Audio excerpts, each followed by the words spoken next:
At the beginning it all revolves around the word to worship. Worship the emperor. To blessings of the earth and to the praises of the heavens. We can see such worship in the quiet streets of a beautiful city, but the image contrasts with an impressive group of heroes fighting in form, bloody in the case of special forces. A group of warriors selected exclusively by the emperor. Lin dies with the sole mission of protecting him. The problem is that even if they are defeated one by one, and the white streets are getting red, at the same time that the person in charge thinks that everything is built in a lie, and that he will be in charge of annihilating the emperor. His name is Jen, a special forces commander, who has decided to turn his back on his teammates, letting them squirm in their pain, while continuing to repeat the word worship. The surprising, and at the same time disturbing, is that even when they are dead, the fallen heroes continue to crawl together to fight, and Jen wonders if not even death can free them from being mirrors of the emperor. And in as a group of these finally manages to get up, wielding their axes, while repeating their worship of the emperor again and again, to which the prota continues with his massacre, willing to put an end to that madness once and for all. And on the other hand, fire and destruction spreads. Tiat, where a small, two-hair fairy shows herself nervous, the emperor, completely calm, tells him he has nothing to worry about, and seconds later, Jen appears in front of him, and he admits that he did not expect his most loyal soldier to decided to reveal itself, and despite having gone so far as to, the state of the protat was deplorable, covered with blood and without an arm, but the emperor would not even let him speak, mentioning that he remembers his days as a recruit, having overcome the pit of loneliness, the special forces training room, with more merit than anyone else, and I understand everything, but had decided to betray him, and who asks him if he was playing with something. And the word makes Jan laugh, who just takes a piece of spear and sticks it in his ear. But it does not seem to get hurt, but release a horrible cavita parasite in his implanted head, thereby the emperor to control him, and in that way corrects it by clarifying that I do not understand everything, lost everything, including memories of his family and who he really was. Basically took his life. And in response the emperor takes the fairy between his hands and devours his head, dropping a couple of words, unpronounceable, that 1 second to the next allow him to through the Jean with a sword. Everything happens so fast that the prota is incapable of dodging it, begins to fall to the ground, while the emperor claims that it is a pity that he has I need the truth when he was one of his favorite heroes, and for Janya is too late, and wonders if everything he did was in vain when a voice says, wake up and open your eyes, trapped in a kind of pit that is made for him, strangely familiar, and thinks he should be dead but does not meet the great stone sword, the hall symbol, special forces training program, and a pillar that only those who survive to all tests are able to meet in person. And most, his body has become smaller, and wears the clothes he wore when he was a recruit, but right there, receives a powerful blow from a certain Roman, who asks him to take the battle more seriously, and Jan ends up impacting against another of the pillars, and that helps him remember that the boy is the recruiting soldier of his generation, one of the strongest, and it is in the middle of a training session that is taking advantage of to beat him up, and Roman says no one cares about the death of a recruit, low-ranking, words that Jan, I had already heard about this place and this fight, part of its past, and for a moment he wonders how or why he was able to return, but he doesn't care, because the fact is that he had the opportunity to return to the past, that he will take advantage of to avoid making the same mistakes as before, and behead the emperor before it's too late. With the security of someone who has already seen the future, Jean tells him he won't have a girlfriend, even when he reach 40, pausing the point that Roman begins to attack him with all that he has. However, his memories are not the only ones that have been preserved, but that is able to move and dodge like an expert, sending it flying in one fell swoop. Even takes the opportunity to teach him a lesson or two, but at that point he already notices that something falls out of his own. Listen and take it, that he will leave him alone, and that it is his lucky day, and analyzes and the object, notices that it seems to have something hidden, being a reliquary with an old photo of the young man, together with a man and a woman for Ian. That's the first time he sees their faces, but a part inside him knows it. Those people who have been erased from their minds are his family, a family that forgot for 30 years, and could not recover even after setting fire to the capital and massacre the Argentines, who were once his colleagues. However, it was already what I was looking for so much, at your fingertips. And at that time, Jean realizes that he can't waste this new opportunity into something as pathetic as revenge. Your goal must be to escape from that place and recover the life he never had after that.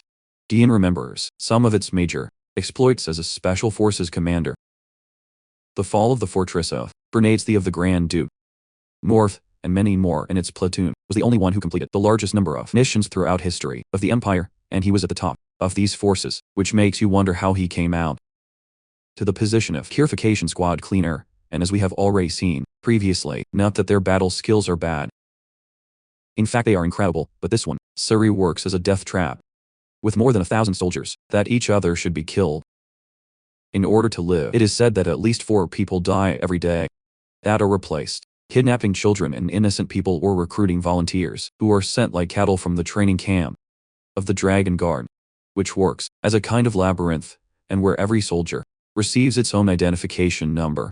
Elo particular here is that the numbers are assigned in base to physical abilities, which means that it is not fixed and can be increased or decreased, marking in turn the difference between being treated as human or feminine, and the lower your number, the stronger you are, and Jan, that currently has the number 974, is among the worst of the worst. So he is assigned a lot of work, and a part of it is fed up with it, while another thinks it is the best. But in that, someone stumbles into him, causing the boxes he was carrying to fall to the ground. Quickly asked by the person towards, he says no eyes, and although the girl apologizes, can't help but notice who is a high-ranking apprentice, which means who has to be a daughter of some nobleman of the Empire. And here it is, where the interesting, since they are not implanted insects in their brains and are motivated for persevering their family lines apart from of a lot of privileges they make of being in that hell. A boy, and the main character notices that the girl is Lorena Biobkulf and is accompanied by Cruel, Wet, and Katja Varan, which make up the top 3. Which means he can't mess with them. The problem is that Cruel is not willing to pass his incidents and begins to insult him, insisting that the number 974 did not even have the nerve to speak to them. And Jans quickly disappoints. But that's not the end of it, because it's Cruel spits it out and tells him that's not enough. She'll ask you to thumb and see, causing the Pertai does think about splitting it in half. Yet it controls itself as best it can, and says nothing, to the point where he gets cruelly bored and just decides to leave. And very adorable Katja lifts the boxes, and that's where I could have finished everything. But when Jean resumes on work, realizes that behind the door of one of the warehouses is being waited for someone with a strong touch of blood, and it is undoubtedly an ambush, and wonders if it could be Roman. But he knows he has no choice but to enter to find out for what he pretends dementia, and moves forward, taking the surprise that the one who expected it was the very Lorena. And thanks to that, Jean remembers Gar Blue Angel's arm, one of the most wanted criminals in the Empire, that not even in its timeline the heroes were able to stop. A man who committed his first murder at the age of 11, and whose arm was a symbol of fear, until out of nowhere was taken from him by Lorena, who arrived at the Imperial Palace as proof of his impressive achievement. Of course, that earned him a place in the championships, and the respect of his entire Beowulf family, which are one of the 4 clans that govern the region, Northern Snowfall, and those who do not doubt in stating that the girl has the potential to become the strongest swordsman from all over the continent, and from an early age earned the reputation of being that saint of the sword by what he already tells her, openly not understanding why he is looking for it. And she just looks at him with suspicion, asking him what his goal is, for it hides its true strength. And even though they have insists that he does not know what he is talking about, she reveals that she saw her but the other day, noting that what he assumed was a battle between beginners ended with a blow that could only belong to a higher-ranking man. Clearly the Perta understood that he made a mistake by neglecting oneself in this way, but knows that admitting its strength will only end up causing you more problems. So the misunderstanding is made, and it looks like Lorena was going to let it go, until out of nowhere, attacks it with the same style all of a sudden he gave to Roman, and Jan thinks he must be testing it. That's why he doesn't dodge it by writhing from the pain, while she apologizes, claiming that she was sure I would block it, and the poor thing looks really embarrassed, which the Perta plans to take advantage of to feel her guilty, and forget what he saw. And apparently it works, as the girl offers to help him move the boxes. And so you saw that he doesn't have to treat her with so much respect, because after all, both remain training soldiers. In fact, she turns out to be quite friendly and talkative, telling him that he does not agree with the treatment given to bass players, range planning, change things once he took on the role of leader of his family, and blah blah blah blah and so on until they finish moving everything, and Jan thanks him for his help. However, things do not end there, as she admits that she would like to be wrong. But she is not dumb and saw perfectly well how her eyes continued, his hands leaving him enough time to dodge the attack. That is why I would continue to watch him. And although the Perta says nothing, Wonders if there is any way to get it off his chest, or if they should kill her. Right here, before that it is too late, and in terms of skill, knows he is perfectly capable of it, but a move as risky as that would put the family both to alert, and against him in the end. The conclusion is the same as before. The best you can do is escape, and for that he comes to the lay trains thinking that even though in his time many people tried to escape, only one of them did so, and yes, he was caught in a forest close, but the point is that in himself wonders how the fuck he did it before it was recorded. And with his last words, he explained that behind a wall, one of the bathrooms, abandoned from the third area, there was a secret passageway overlooking abroad, and at present it is already finding. And although it is still quite small, it is clear that if he continues to dig, will be able to get out of this horrible place and regain their freedom. Yet he knows he must wait for the perfect moment. So it puts everything in its place and returns to his homeland just in time for the review of lists that they make every night. And although he is desperate, Jan tells himself that he must remain calm. For one thing he learned as a commander is that the success rate on any mission depends on how much cautious you are. And at the end of the day you will only have an opportunity. And even if it manages to escape, the pursuit squad will go after him, so he must plan every detail. For if he gets caught, he will be killed and used to as an example for the rest of the apprentices. And in cases like this, strength is not enough. So you will need to start preparing your ace. Under the sleeve, the breath of the dark dragon, a circulation technique of mana that only know special forces commanders. The problem is that even though has the knowledge of the technique, notes that his current body is surrounded by, keep up with it, so it goes for an even more strategy. Risky breathing of the working divine dragon, causing the mana to begin to flow inside, set a surprising speed, soaking every hole as if a dragon had entering his body. And seeing such an amount of power, Jan remembers that this was the secret technique of the first emperor, and just what allowed him to found the empire by conquering dozens of countries with one sword. The problem is that out of nowhere, already notices that the absurd mana that accumulated out of nowhere begins to abandon its energy core, and even though it tries to, stopping it does not work. Realizing that it is impossible to create a stable energy nucleus with such a weak body, and a secret technique, who never finished completely mastering. It turns out that the breathing of the divine dragon was taught to him, personally, by the emperor, who offered it as a way to test it but only gave him one of the two scrolls. So he never finished understanding how to absorb the mana. The funny thing is that Janus knows where is the other. However, looking for it in this circumstance will be too much. Reckless, and must escape first. That starts. And the next day, he and other apprentices are summoned to a meeting, where the word begins to spread that the elect will be released. You can no longer hear them thinking they are, because, based on their memories, that is the day when a certain person will arrive at the training camp, and it will be best to stay off your radar.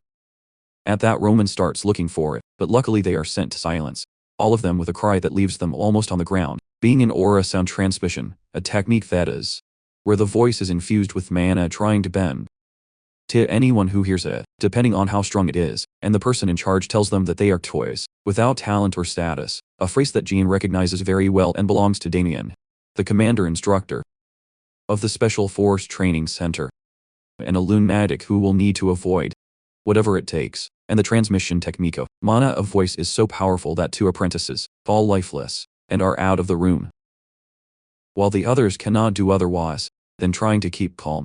The commander is looking at them, but for Jan this is a critical moment, since he knows better than anyone that Damien sees them as mere failures with which entertain yourself, and if you fall into the itemless, may forget to escape, could even lose his life. And at that, man presents himself before them cynically, calling them hearts, and confessing that if I could, I would put them all at a disadvantage. Right here, however, they had nothing to worry about, since the emperor gave them one last chance to prove his worth and participate in the mercenary project. Of course the Prota knows. What does he mean, since he was one of them? A dragon warrior with a mission to protect the emperor and brainwash, where an insect was secretly inserted through them, of which they could be controlled like filthy. It's basically what we saw at the beginning. Soldiers willing to continue fighting after death. But of course Damien doesn't tell them nothing like that, but forces them to applaud, and insists, in which it is an opportunity unique to heroes like them, and in the meantime the prod is on spending unnoticed. But everything goes to hell when behind his back, Roman raises his hand, and asks how strong he has to become into a warrior dragon, and threatening Jan with beating him up when I succeeded. Of course Damien does not take that one. Interruption is not good, and from one second to the next it goes through his synthesis with a technique known as the art of gesture, with the fingers, which basically allows you to shoot projectiles Manhwa, and that, seeing that he cannot dodge it, tells him that is nothing more than an insect, and although it is already, does not notice that Roman is not yet dead, so it could save if he stops his bleeding at that very moment. But any movement will condemn to be the target of that psychopath. Fortunately, a Roman stands up, proving that he is stronger than he looks, and then asks him what he is, how much. Has made an effort to gather all these insects. No matter what you think, they are only there because their lives depend on it. So if he really thinks they are insects, why it does not defend to their beloved emperor on his own account? At that time the room enters into silence, and Damien recognizes that it is quite an insect, tenacious as one of those cockroaches capable of resisting. Even if they cut off his head with it, he asks him if he will be the same, and begins to accumulate a powerful energy at the tip of his finger, but just as he shoots, something stops the impact. A glass mole, an animal, continues of those caves that has the property that when they enter in contact with anything, explode, and that's how, instead of falling straight down in a certain death, Roman is saved, and only is due to the explosion. All, of course, thanks to the prota who found the mole in the bathroom and brought it to use in case of need, of course. Knows that everything shut the fuck up as Damien saw him throw it, but the man just laughs, stating that this was very interesting. For a cockroach, I was quite lucky. And in the end the guy just says goodbye, and Dean sighs, relieved knowing that at least for today he is safe. The problem is that I couldn't be more wrong, because in his office he also remembers perfectly the face of both boys, and I have found a couple of matches. Very interesting, and after that we move on to Area 3, where the retreat is located, abandoned, and where the prota has been working non-stop during the last 3 days to enlarge the tunnel that will lead him straight to his freedom. Frankly, it is obvious that underestimated all the work that this would imply, because there are so little space that it is barely able to breathe in the rest of the space. The truth is that he has not had any major problems, as he has improved his eyes with Mana to be able to see in the dark. Is a job, and the toilet is located in a building abandoned that does not even appear on the maps. So there is no fear of being caught, and everything moves forward normally, until he feels the knife hit something all of a sudden, in the case of sewage pipes, which end up in the breaking, which becomes clear later on when their supervisors begin to happen ready and notice a smell, quite rare, coming from him, to the point where he has no other way to make an excuse that he had an accident while moved a few barrels of waste, and in fact the smell is so strong that force him to go for a bath and wash your things very well, while thinks he definitely did not expect to find such a pipe, much less then will smell so fucking bad. However, it is calm as it has advanced considerably, even has been able to steal certain objects useful for his life from a dagger, one princess, and others tools, so everything goes according to your plan. The best thing is that his body has also become quite stronger, surviving through an intense training session that can have killed anyone, but which, if necessary, will grant you the freedom to, and then listen to a couple of apprentices talking about the commander, because all of them are afraid of him. But the rumor has started to spread who will be away from that position for a period of time. What the opportunity implies for Yan. Perfect for escape, and all the more reason to rush to finish the tunnel. So come back to Area 3 and is about to start digging again, when he hears approaching, and his first instinct is to assume he's screwed up. Loria or Damiana have discovered their plan, and everything was ruined. Fortunately, it is about Roman, who apparently followed him there, insisting that he can still move, and that these wounds are nothing, and he no longer assumes, who just wants to annoy him and asks him to get away with what he. Roman agrees with him, mentioning that he surely has a lot of work to do, since it was not easy digging a tunnel to escape. The worst is that directly threatens to charge him with the instructors, so it has no other choice to activate one of its most powerful techniques, Dark Chaos Monster's sixth form house. Dark, with which it opens his neck, destroys a leg before that it is even able to move. And with his last strength, Romano asks him who was, but although the image is very realistic in reality, it was just John imagining an easy exit again. In fact, what it does is only remain silent, and Roman asks him if he will not say anything by doing until to try to escape is a very serious crime. And if he is discovered, there is no doubt that he will be executed. That is why he asks her to beg for his life, insisting that perhaps I agree to keep it a secret, but he no longer falls for his provocations, affirming that he will not be necessary knows who will not say anything to anyone, because he hates special forces even more than he did, and upon hearing it to speak with such confidence, Roman surprises, and the protagonist continues to point out that he could not hide his anger before the commander, and not even when he could have died. It was obvious that I was desperate to return to his hometown, so you don't think I'm going to give him away, because he also wants to escape from that place. And with a staring look, Jean asks him if he is wrong, and the boy admits that he is a person extraordinary. Realized that the last time he fought, and he wasn't stupid, was fully aware that If I had wanted to kill him, I would no longer be here. In fact, I've been watching her closely, noticing that it has a unique odor compared to the rest of the apprentices, and thank you to that he also realized that his shoe prints contain a lime powder hair. Even when almost the entire site is made up mostly of granite, and studied the size of his stride, the patterns he uses when walking, and of course reviewed your daily work records, discovering that he had been spending too much time in that place. Jean admits she's more verpicous than she looks, and Roman only asks him to explain what your plan consists of, even though he is not 100% sure he wants to join, wants to have the opportunity to think about it very well. The problem is that the prota insists that for something like this he cannot have any doubts, as it is strong and could climb the hierarchy in about 10 years. But above all, fleeing alone will put them in danger, but the family that you want to protect so much. In short, there is no time to think, no freedom to have doubts. Has to take a decision now, knowing that if you join him for the day after tomorrow, will no longer be in that place before this. Roman asks him if he has a plan for when they are outside, and he already tells him that of course, but it is very risky because the difference in rank between them is very large, and it is possible that the guards to join your forces in catching Roman instead of him, yet he assures him that he has something in mind, and who only has to trust. So Roman decides to bite the bait. Bet it all. Joining him. After that we see the starry sky of the pit, and checkerboard explains to all the apprentices who sent for them, because it has something very important to announce. In the middle we see the apprentice, senior number 32, Kais, and junior number 525, Marvin, who listen to it carefully say that they have great news. Some that the prota had been waiting for a long time. Have finally set the schedule for the first test. Also, emphasizes that the dynamics of the same is quite simple. All will be sent to the mouth, edge of the abyss, and those who survive will pass. The problem is that it is not an ordinary site. And Jan remembers the story of the adventurer named Nilf, who decided to go in search of the only medicinal herbs that could save his mother, but ended up being devoured, in which it will remain nothing to bury. The emperor himself decided to. I would like the entrance to anyone who valued his life. In general, what makes this place so dangerous is that it is infested with poisons that can to go from the weakest goblins to giants, out of the worst nightmares and unknown creatures. The worst thing is that in the most interesting part of the mountain, it is found that a being so powerful that cynically, Damien asks them if they are not excited, and asks to make some bets of how many insects they will survive all that time. In that one of its subordinates tells him that he has an urgent message for him, as he has been summoned and they are waiting for him. At the same time, of course we don't know what it is, but that tension is palpable, and he only retires, leaving Jean quite a bit surprised by this attitude at the end. But above all concerned, as it is certain that the majority of trainees will, juniors lacks the necessary preparation to survive a place like that, not a single day. And as for junior apprentices, to the being of the nobility, they will most likely be assisted by instructors. Yes, however, all of this takes a back seat when Lorena walks alongside him and the juniors stray from their path as if they were a species of buff, and upon seeing her, Jan is just asking it to continue and not cause a fuss, but even though she notices it, and it seems intending to do something, just looks into his own, implying that he cannot wait to see that is able to make. Fortunately the girl continues. However, to have someone pending their movements only increases his desire to flee without anyone seeing him, so he asks Roman if he is ready, what he asked for, and in disguise. This one says yes, and safely.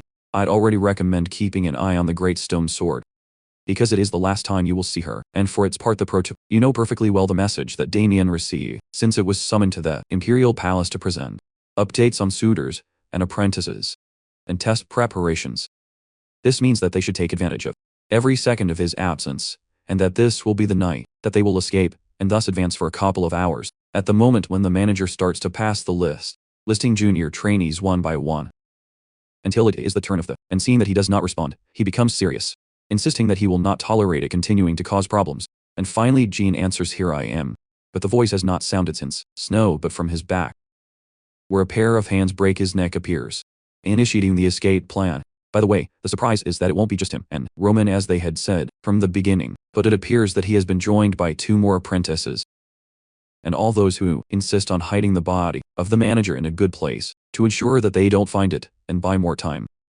These 2 were recruited by Roman at the request of the prota, emphasizing that they are very competent and even exist in which they are willing to sacrifice their lives for an opportunity to escape, and that way they walk until they reach a big red door, and Jan clarifies that this is the reason why he brought them in the first place. Cannot open it by itself, since to go from the facilities, even an abandoned bathroom in the closed area should pass through a double door. The detail here is that only opens by pressing 2 switches inside, and once activated, must be secured with a switch external, so that basically first need 2 people press the switches on both sides of the door. Then the remaining 2 will pass and flip the switch exterior to secure the door, and only there will they be able to continue. And from the beginning this has always been a plan designed for more than one person. With that, of course, get down to work, and Roman and Jake take care of the first switches, while Todd and Jan advance in the latter, clarifying that they will be sent a signal once they can release the switches and enter. The problem is that little by little begin to happen the seconds, and the prota not only sends them the signal, but from one second to the next, the door closes, leaving them outside. Automatically, Roman starts knocking on the door with all its strength, assuming that the curse bastard betrayed them, but in that the door opens again, and the prota opens from the other side, him that he will never would abandon them. Romantic notices that he is completely covered in blood, so he asks him what happened in there, to which he already tells him that it was only a small miracle, explaining that he was planning neutralize the guardian wolf with some hominids. But it didn't work, and they had to take care of this for the bad ones. In fact, the reason why it took so long to give them the signal is because it was much stronger than I had thought of, and from there, the rest of the escape progresses rapidly, using the tunnel until they reach the forest outside the camp. The best thing is that you no longer notice no sign that they are being persecuted, or that they have realized of the exhaust, so they must seize every second to put distance between them and the pursuit teams that will send sooner or later. And observing the Roman view, he admits to that it's frustrating that everything has been so easy and fast, considering the number of people that are trapped there. Down, but the prota disagrees, because in reality, to that point, took much longer than it looks. Despite the beautiful views, let him know that this is just the calm before the storm, and takes the opportunity to take another look at the photo of his parents, knowing that this is just beginning. Of course, he doesn't have time to waste either, so it proceeds to explain the strategy they will take from now on. Happen to be found in the heart of the great forest of Adria, a site that expands throughout the mountain range north of the empire, and what is so big that they will need to run at least 2 whole days to be able to get out of there alive. Roman asks if it wouldn't be better hide among the gigantic Sikyos trees. As it passes, threatens her, but Jan clarifies that the site is also full of wonders, so staying in that place and involves twice the danger. It is useless to hide too much, for the pursuit group is made up of about 20 people who know the forest like the palms of your hands, so the best strategy, what occurs to him, is to run and split up. If they split up, the chase group will also be divided, and a 1 versus 5 always will be much more realistic than a 4 versus 20. However, Roman is in agreement, because having the highest ranked, he will be the main target to what is already reminds him that he is still stronger. So it will scream and ring unfair, but if they stay together, will be screwed. So there is nothing more to discuss in that. They explain the strategy with some small dulls, and Roman asks why he is the only one identified with the word fool, question you ignore unabashedly in that. Jack thanks him for helping them escape, recognizing that without him they would not have made it, and insists that he expects to see them all safe and sound in the future. At the beginning the prota says nothing, for he always saw him as a mere pawn, a necessary part for its goal, but now he recognizes that he too must have a reason to get out of that hell, risking his life.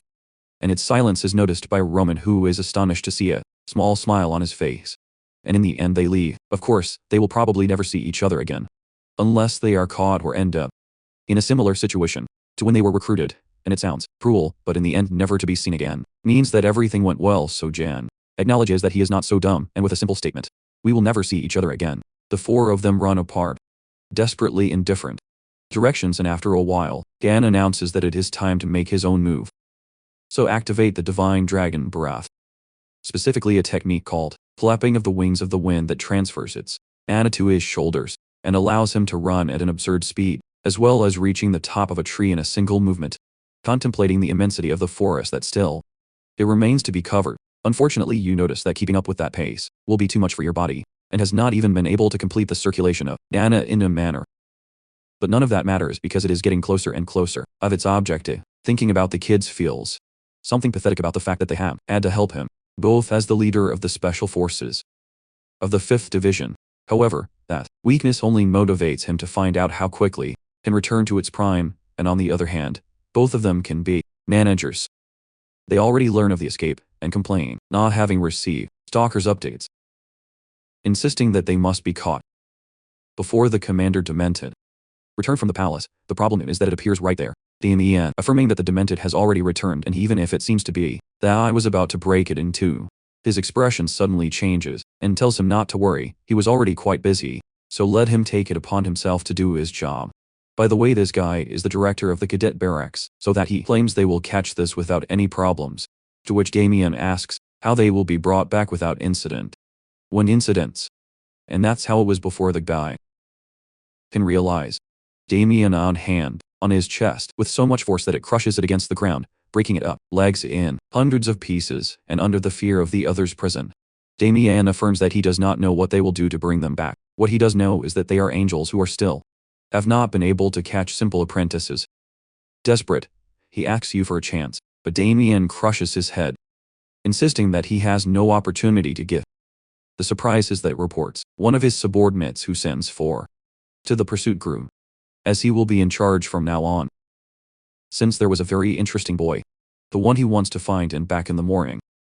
To the great Edria forest, we see that the third chase group is roaming the site at full speed until the leader asks others to stop because you have noticed something strange on the ground.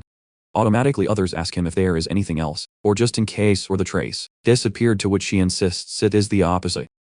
The chase is flowing from such a thing as it seems to him very strange, and she takes off her mask, and her name is Kelly. What his other two colleagues, Gills Yi Andrew, insist, in which it is only about the number 974.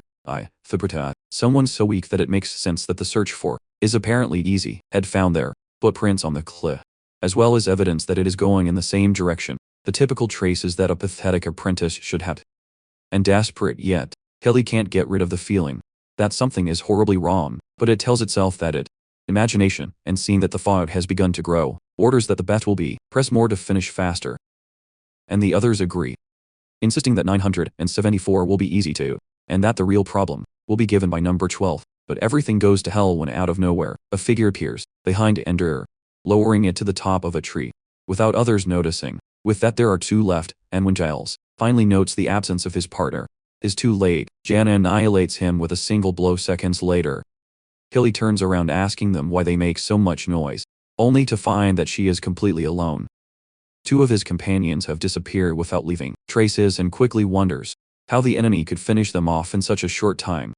And although relates it to the strange feeling he had before, the logical part of your brain knows there is no way that this was the work of the number 974, and right there the main character tries to grab him by the head, but manages to react just in time to attack, splitting a tree in half, while saying he's a fucker. Excuse me for believing I would fall for it. Unfortunately for her, the Anatoa threat had pulled out his neck and throat along the forest using the branch of a tree as a pulley, at the same time that he is gradually tearing his chest apart, and in a matter of seconds, understands that the footprints and clues they found were traces intentionally done to retain and guide them directly to a trap. Now what he doesn't understand is how the number 974 is capable of defeating them who have not failed not once, but is no longer willing to give explanations. And right there the pursuit squad 3 is annihilated, and once the tension goes down, the Pertat takes up his arms, recognizing that it was not so difficult as he had imagined, and if he continues like this he will be able to leave alive from that end. For now the priority is take advantage of the fog, but the problem is that the dogs at home will not be long in following their scent of blood, so start eating and rub your body with a pile of herbs from silica, which smells horribly bad and is perfect to camouflage its essence of gives the aroma. She is so horrible that dogs hate her, so the problem should be safe. Now is that when they deploy the celestial and terrestrial network, not even a king is able to escape, and the timer keep counting, and you can already see some smoke at that coming from the other side of the forest, which is a very bad sign, as the pursuit squad is prohibited from light fire, and is probably Jake's work or all that they decided to set up a camp. Of course it is a stupid decision that will cost them their lives, and although it will already cost them, begin to go to help them is said to itself that this is not the time to worry about them. And after all, it is true that he only brought them here because I needed them to go out and use them as decoys, so if you follow them, it's better for him, but even if he tries, convince yourself that it is the best thing to do. Can't stop his body from moving on its own, running there to save them. The problem is that out of nowhere, I feel a penetrating cold on the back of my neck and a thirst of blood that he has experienced thousands of times. The feeling that there is something behind him and is watching him. At first has the perception that it is an animal, but then in voice to his paldas he says, "I'm glad you bit that." Book. The surprise of the prota is so great, who for a moment is completely paralyzed. while the voice insists that from the first time he saw it, knew it would be a very funny lunch moment that Jan makes him understand that the flapping of a small can become a great typhoon. And when he finally sees the surprise, it is Damien who moves towards him with confidence, calm to know that his eyes were not wrong. And at that he looks him in the eyes and affirms, "It is a pleasure to meet you." 974. And the tension is so great that seconds pass by until lightning breaks the ice, and with the serenity of someone taking a walk, Damien mentions that it looks like it is going to rain in the meantime. Jan swaying cold, thinking that this cannot be possible. The reason why it's one way had to be that same day was because in the other timeline, the commander returned from their meeting at the palace later than expected after causing problems and almost being imprisoned by the emperor. Something as relevant as that could not change just like that.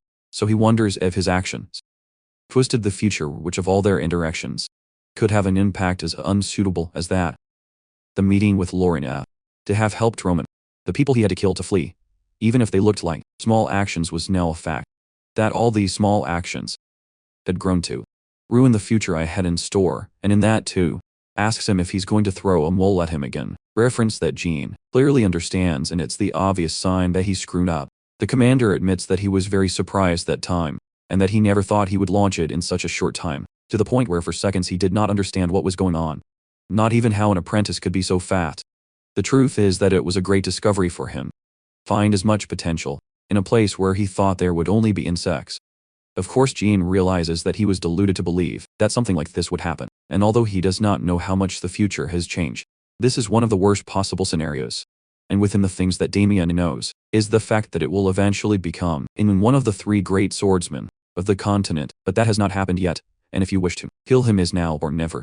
And right there the man feels his intentions. Killers and starts laughing at him, asking him how he plans to kill him, excited to see that someone was not planning to run away. In fact, he gets so excited that he decides to give her an opportunity, asking him to try to kill him. And depending on how you do, it will give you the freedom to that how much you want. And as soon as Jean's look says it, it changes. That by itself helps to increase Damien's emotion, who had never seen an apprentice like that. Conservative judgment, resistance, and was above the snow I saw every day. It was as if I had been born to be part of the special force. Its emotion is so much. Who can't help but ask him in what kind of game will become if it continues to grow. But their fantasy goes to hell when they Jean sighs, and instead of showing him their skills that he so desperately wants to see, throws himself to the ground asking for mercy on his. Now defines the scene perfectly. And the worst thing is that the prota doubles the bet, dropping some tears while staying.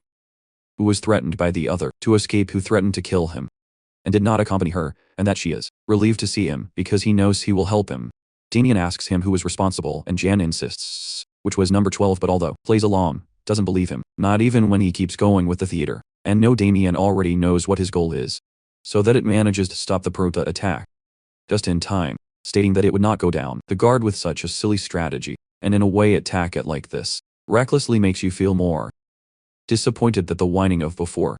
But the surprise comes when he opens his eyes, and the first thing he sees is the tip of another attack that this time barely manages to dodge there. Understands that the first attack was nothing more than a diversion, like the kind of trick I expected to see from the most promising apprentice he has ever met. The detail is that from one second to the next and appears behind his back, stating that this coming, it is the real attack by deploying a skill called Shadow Eraser, with which it almost hits. However, for some reason the blows, and it is he who ends up hurt without understand what the fuck. That's what happened, and in that he notices a strange black fog has covered the commander by forming a kind of pool from which they begin to emerge. Hundreds of random projectiles sweeping through the entire forest. Around the worst is that the thing, it does not stop there, but the projectiles begin to chase the prota, who decides to take his dagger by training 5 of the shadows with which he blocks each of the attacks. Coincidentally, Sodaga is unable to bear it and is completely destroyed at the same time. That Damien begins to move towards him, admitting that a plan to let him go if I defeated him.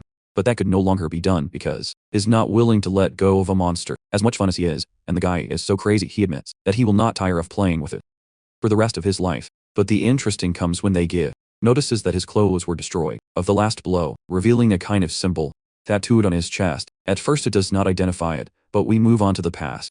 Specifically 22 hours before the escape, and while the manager passed by, Jean also verified that all preparations were ready, telling himself that it was only a matter of time so that he could return to his family. looking at the photo of the reliquary, recognizing that he knows nothing about them, and that he can't wait to find out more about who he is in reality, and in that part of the reliquary bro, revealing a strange symbol in Su's interior, who assumed that it could be the emblem of the family. The problem is that if this were the case, what would be the point of hiding it inside the reliquary? And of course, the fact that his family has emblem means that he is not a lower class person, much less a slave. The good thing is that to find his family, just need to look for someone who knows that emblem. Practically at present, the same symbol is tattooed on Damien's chest, wondering how it relates that psychopath with his family. And at that moment he can no longer avoid doubting, because none of that makes sense considering that the identity of the madman is, however, before we know more, is interrupted by Damien, who asks him if he has already given up and moves on to him with the intention of eliminating him once and for all. Fortunately, the Prota reacts just in time to block off any attack that, I thought, with a powerful kick, that even if it manages to give it its all, Damien welcomes you quietly, without receiving a single scratch, and yet he is very impressed, and decides to show him one of its tricks by invoking a series of pure energy spears that come out suddenly off the ground as lethal and shaped spears, and already dodges them, but ends up being hit on one of his feet.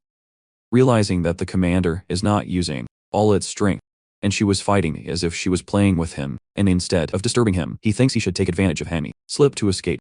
The problem is that although he could do it, he doesn't want to, because in front of him is not only a psychopath, but the only one who can tell you something about his family.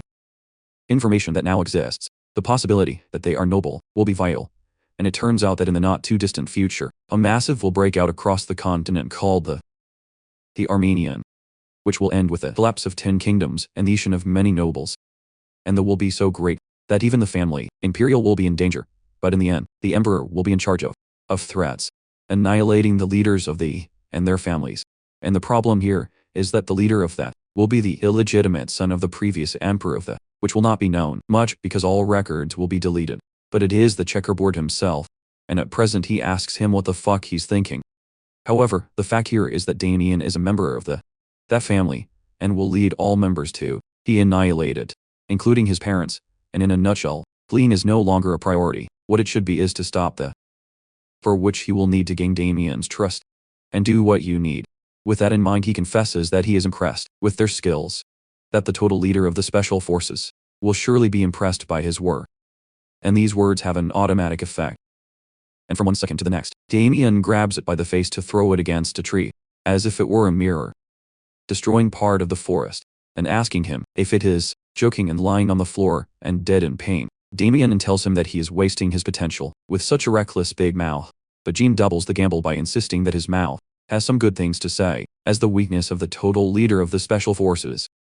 Again, Damien reacts just as he had in mind, bursting with anger and asking him how he tastes, something like this, to which Jean just tells him, 592 of Simmons County, there it is. What I was looking for. After that we have a temporary jump, a few hours, and back at the training center. Damien is ready to continue his work, while his assistant asks him what they will do with the 3 people you mentioned earlier, and he insists that they can return them to where they were, because he does not want to concern about insects, and we don't know what he means by that. However, it is interrupted by the appearance of a man of Cain, who asks him to stop pretending that is busy and treats him with all the in the world, and to see him, Damien asks him why he comes without warning, and we see that it is the leader, Total Special Forces Rodrigo, with whom I brag a little, insisting that his work is going well, and that the apprentices under his command are even stronger than the formal members of the forces. Rodrigo thinks this is silly since he came precisely because he heard that the performance is being lower than normal, to which Damien tells him that he does not know what he is talking about. Even if he tries not to insult himself to the faces, the assistant can perceive a powerful hostile mana blowing around both, and the energy is so great that people with little resistance would have already fallen. And Rodrigo asks him why he didn't go to show properly their respects to the emperor, and Damien claims he had something more important to do, to which the other implies that he spent the whole day for sure looking for deserters, but the commander insists he doesn't know what the fuck he's talking about. There was no deserter that week, just him dealing with a bunch of bugs. However, you have nothing to worry about, so maybe it's time to return for where he came from. And when they are left alone with his assistant, tells him that he can't wait to kill that bastard, insisting that I had better tell him the truth.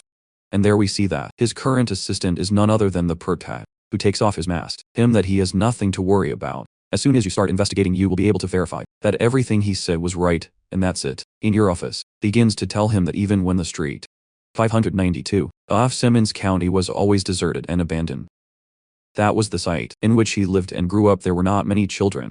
So many times it was his turn to play alone, except for when she had the opportunity to play with her only friend, a little blonde watching him from the window, and that, although at that time I did not know it, was Rodrigo's daughter. And at present Damien explains to him that this is a lot of things, with a tone that gives him to understand that he doesn't believe him to be a fuck, and that sounds like such a coincidence to be true.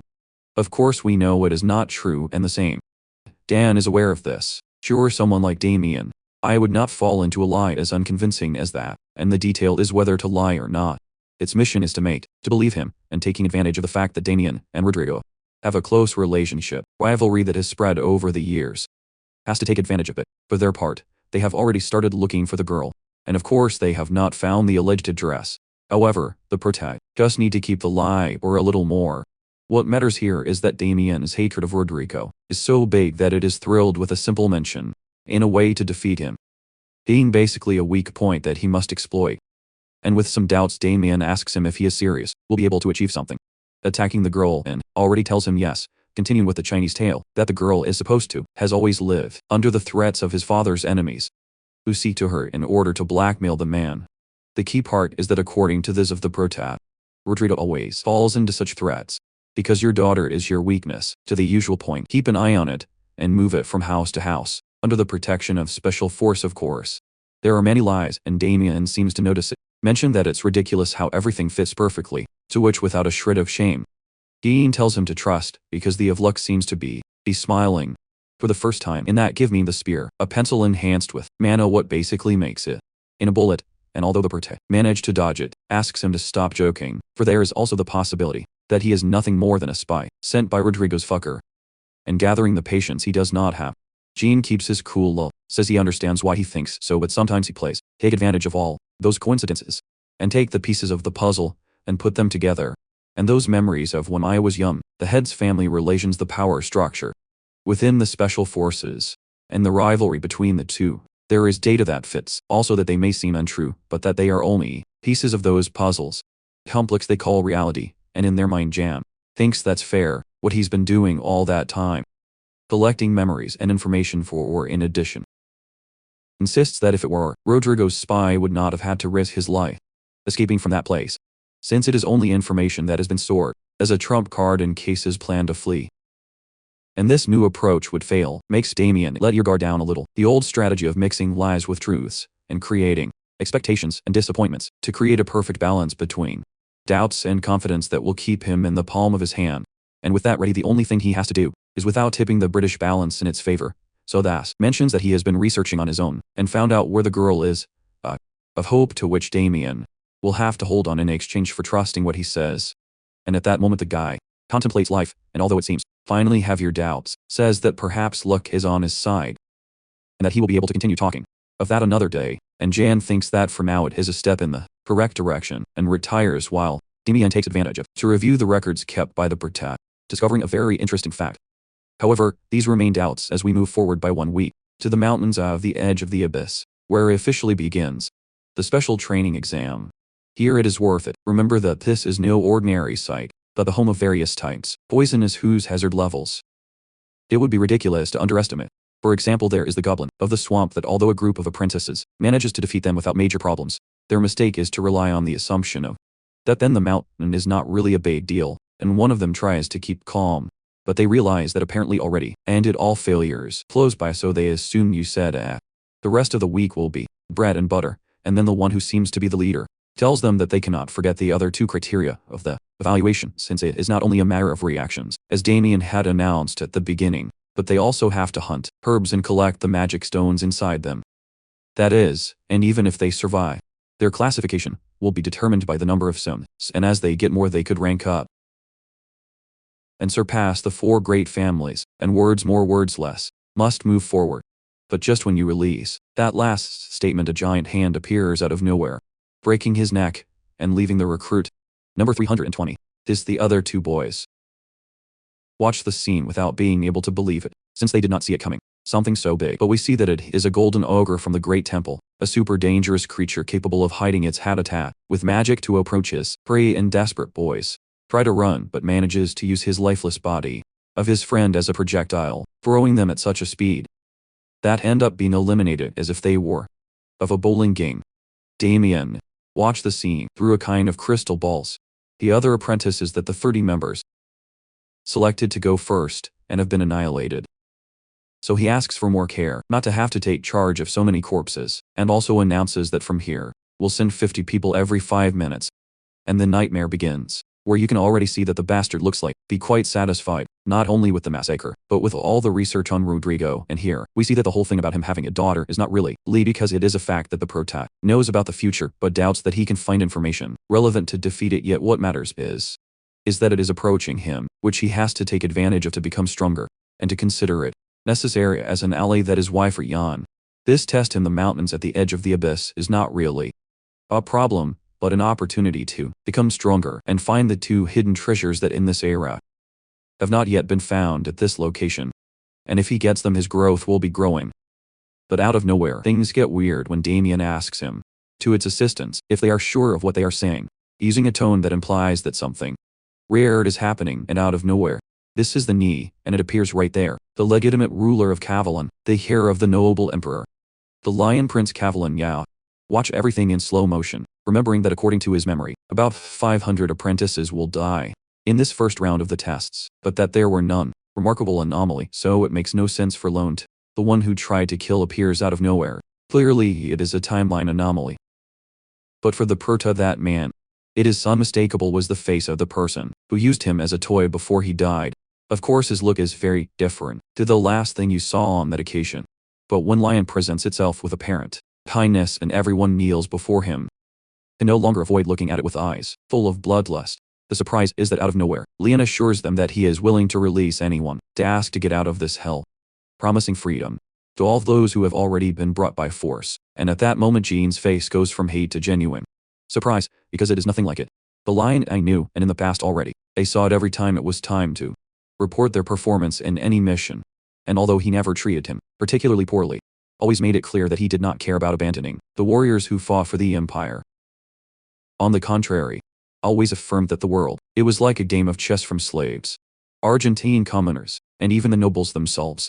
They all existed because of him, and for the emperor's wishes, and with a sadistic smile, claimed that there was no more honorable cause than dying for a king. Words that he already remembers vividly while sees him play the honorable, and tell everyone that he still are on time to withdraw if they are not willing to deal with the consequences to serve their cause. And little by little hope spreads among the apprentices that are clearly thrilled.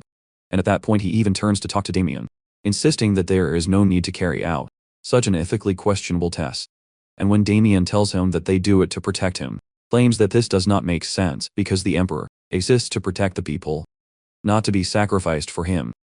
And in all the safety of the world, Leon makes it clear, who will not tolerate such madness, not even when it has already been approved by the emperor. And Damien affirms that what they do on that site is legal, but very revolutionary. And Lion asks him if there are any apprentices who wants to take this mortal test voluntarily, insisting that if there is at least one who wants to do it, then I wouldn't say anything else, and will of course only withdraw all. Remains silent, and Damien thinks Lion is a pain in the ass. But out of nowhere someone stands up, was the prota, and Lion does not understand how someone located in the rank 974 would like to go to, and asks him if he is not treated unfairly to what they give, says yes, but there is one thing he does not care about. Regardless of the number, everyone has the same right to fight with their lives to move forward. And after a few seconds, Leon only recognizes that he is a recruit, exceptional and faithful to his word. He having green light to continue with the test is under his supervision, and that is how they open the portal and inform them all who will be transported to their different positions.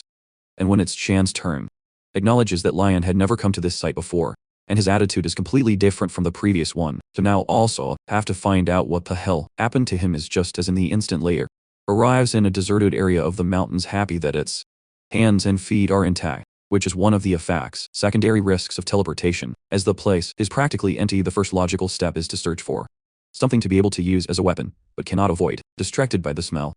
Peculiar mixture gives suffers mixed with the essence of the same mountain that has been around for too long, without experimentation, and in is a light sound. Behind his back he calls, his attention being an angel trying to attack him. But before I know what happens, we see on the other side of the mountain, A group of apprentices, as they are about to be annihilated by an cockatoo. Fortunately for them, it appears right there. Lorena, who manages to defeat him with a single blow, demonstrating why it is considered the strongest recruit of all. Clearly the boys, they thank her, and she notices that they are a large group, and that they are carrying several wounded, so that they are explained that they are basically a low-level group, who decided to join together to get out alive no matter what. In fact they even ask her if they can accompany her for a while, at least until they come out of the most dangerous area, and she accepts, without problems, because his mind is focused on something else. Never ceases to wonder, where is he and how will the prota be for her? It did not happen. His defiant attitude unnoticed, even in front of the prince, here, but is interrupted for Cruel, whose name fits him perfectly because he insists that these devoluchos do not even serve as meat herbs, and to let them follow them will only delay them, and to be honest the guy has a point, pointing out that this insignificant compassion of yours will bring you problems, and although she insists that she should not judge people by his rank, he makes it clear to her that he plans to become number one after that test. Luckily she looks like a catcha to remind them that they don't have time to lose in fights, stating that even if the test is individual, fighting between them will bring nothing good. Make it clear that going in a large group will always be better than walking alone, and as noblemen have a duty to lead the commoners, but Cruel mucks his face, claiming that the blood of a traitor cannot be considered nobility, and gives us to understand that it is a low blow. That Pacha responds with intelligence, stating that as the youngest son in his family, nobody expects anything from him, and quickly Cruel moves to attack him but is stopped by Lorena, who half manages to calm him down, and he walks away, reminding himself that being with people always has brought you problems, and that perhaps it should revert back to the way it originally was. A lonely boy who was taught not to wish, not to think, not wanting anything, to live as if he were dead, yet his thoughts are interrupted when it finds a trace of blood carrying just up to the back of a mountain so you can stand guard. Analyzing the situation from afar, before of deciding what to do clearly, believes that the person responsible is but in that one he meets the prota of dozens of goblins images. But the most disturbing thing about the scene is what it is doing, since he was eating them. Of course, in order to understand this we must go back a few minutes in time, where Ian explains that there are two elements that every person should acquire post if it wants to go ahead with the plan. The first of these is, but we haven't heard what it's all about, because right there he is attacked by the goblin, so he does not hesitate to go through the mirror with one of his hands, by a skill with the one that sets it on fire, at the same time that his heart is torn out and blood happens, alone is equivalent to that of creatures around him, a whole herd of ready-made goblins, to tear the skin of what the prota just think it's his lucky day, and thus throws himself against them with all that it has. And we see that at that point of the chronology, the magic stones are seen as a simple packaging byproduct. The use given to it is very limited, such as the manufacture of mechanical articles, and what only the prota is that in the not too distant future, an academic named Isaac to present a revolutionary article where he discovered that the stones also could serve to absorb the characteristics and mana of the heroes. For example, goblins offer resistance, trolls regeneration, the ogres strength, and so on.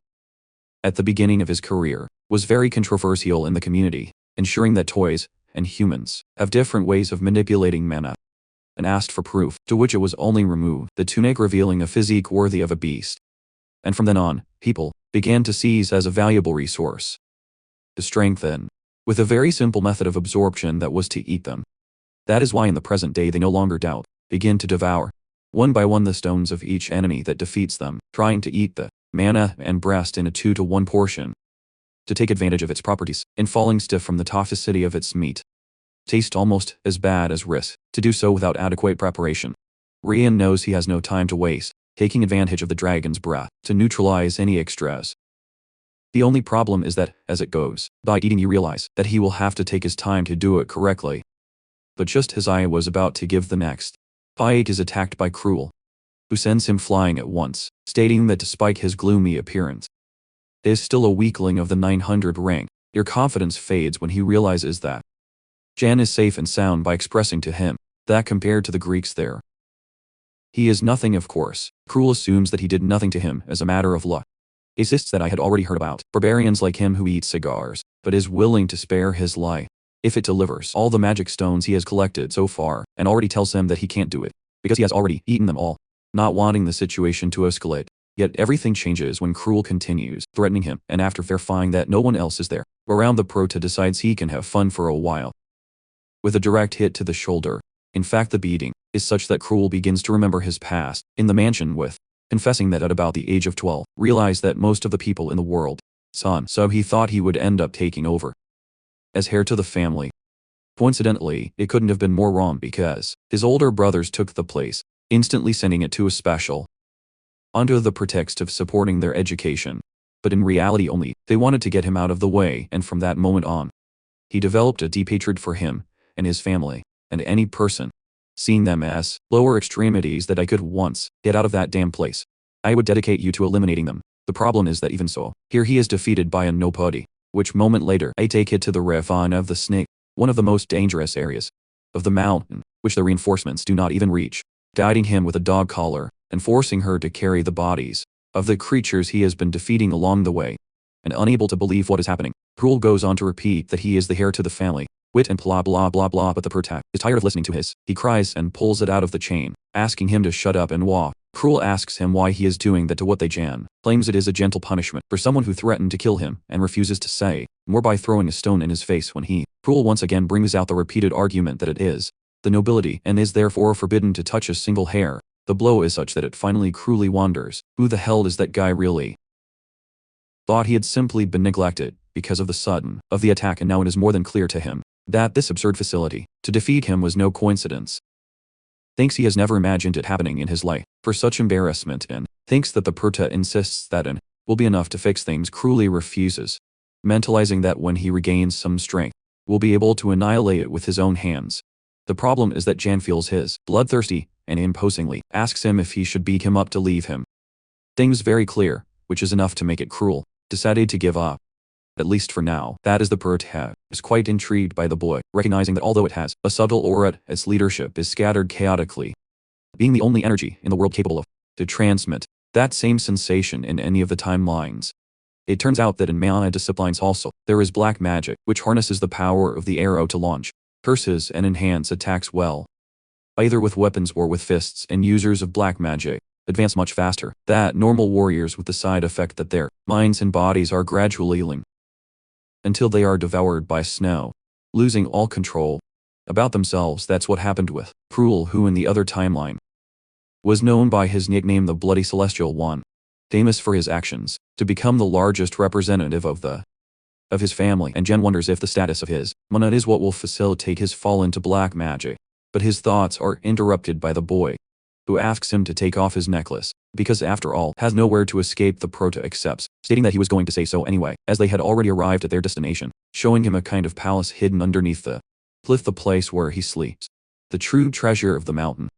Well, more than a treasure, it is a paradise.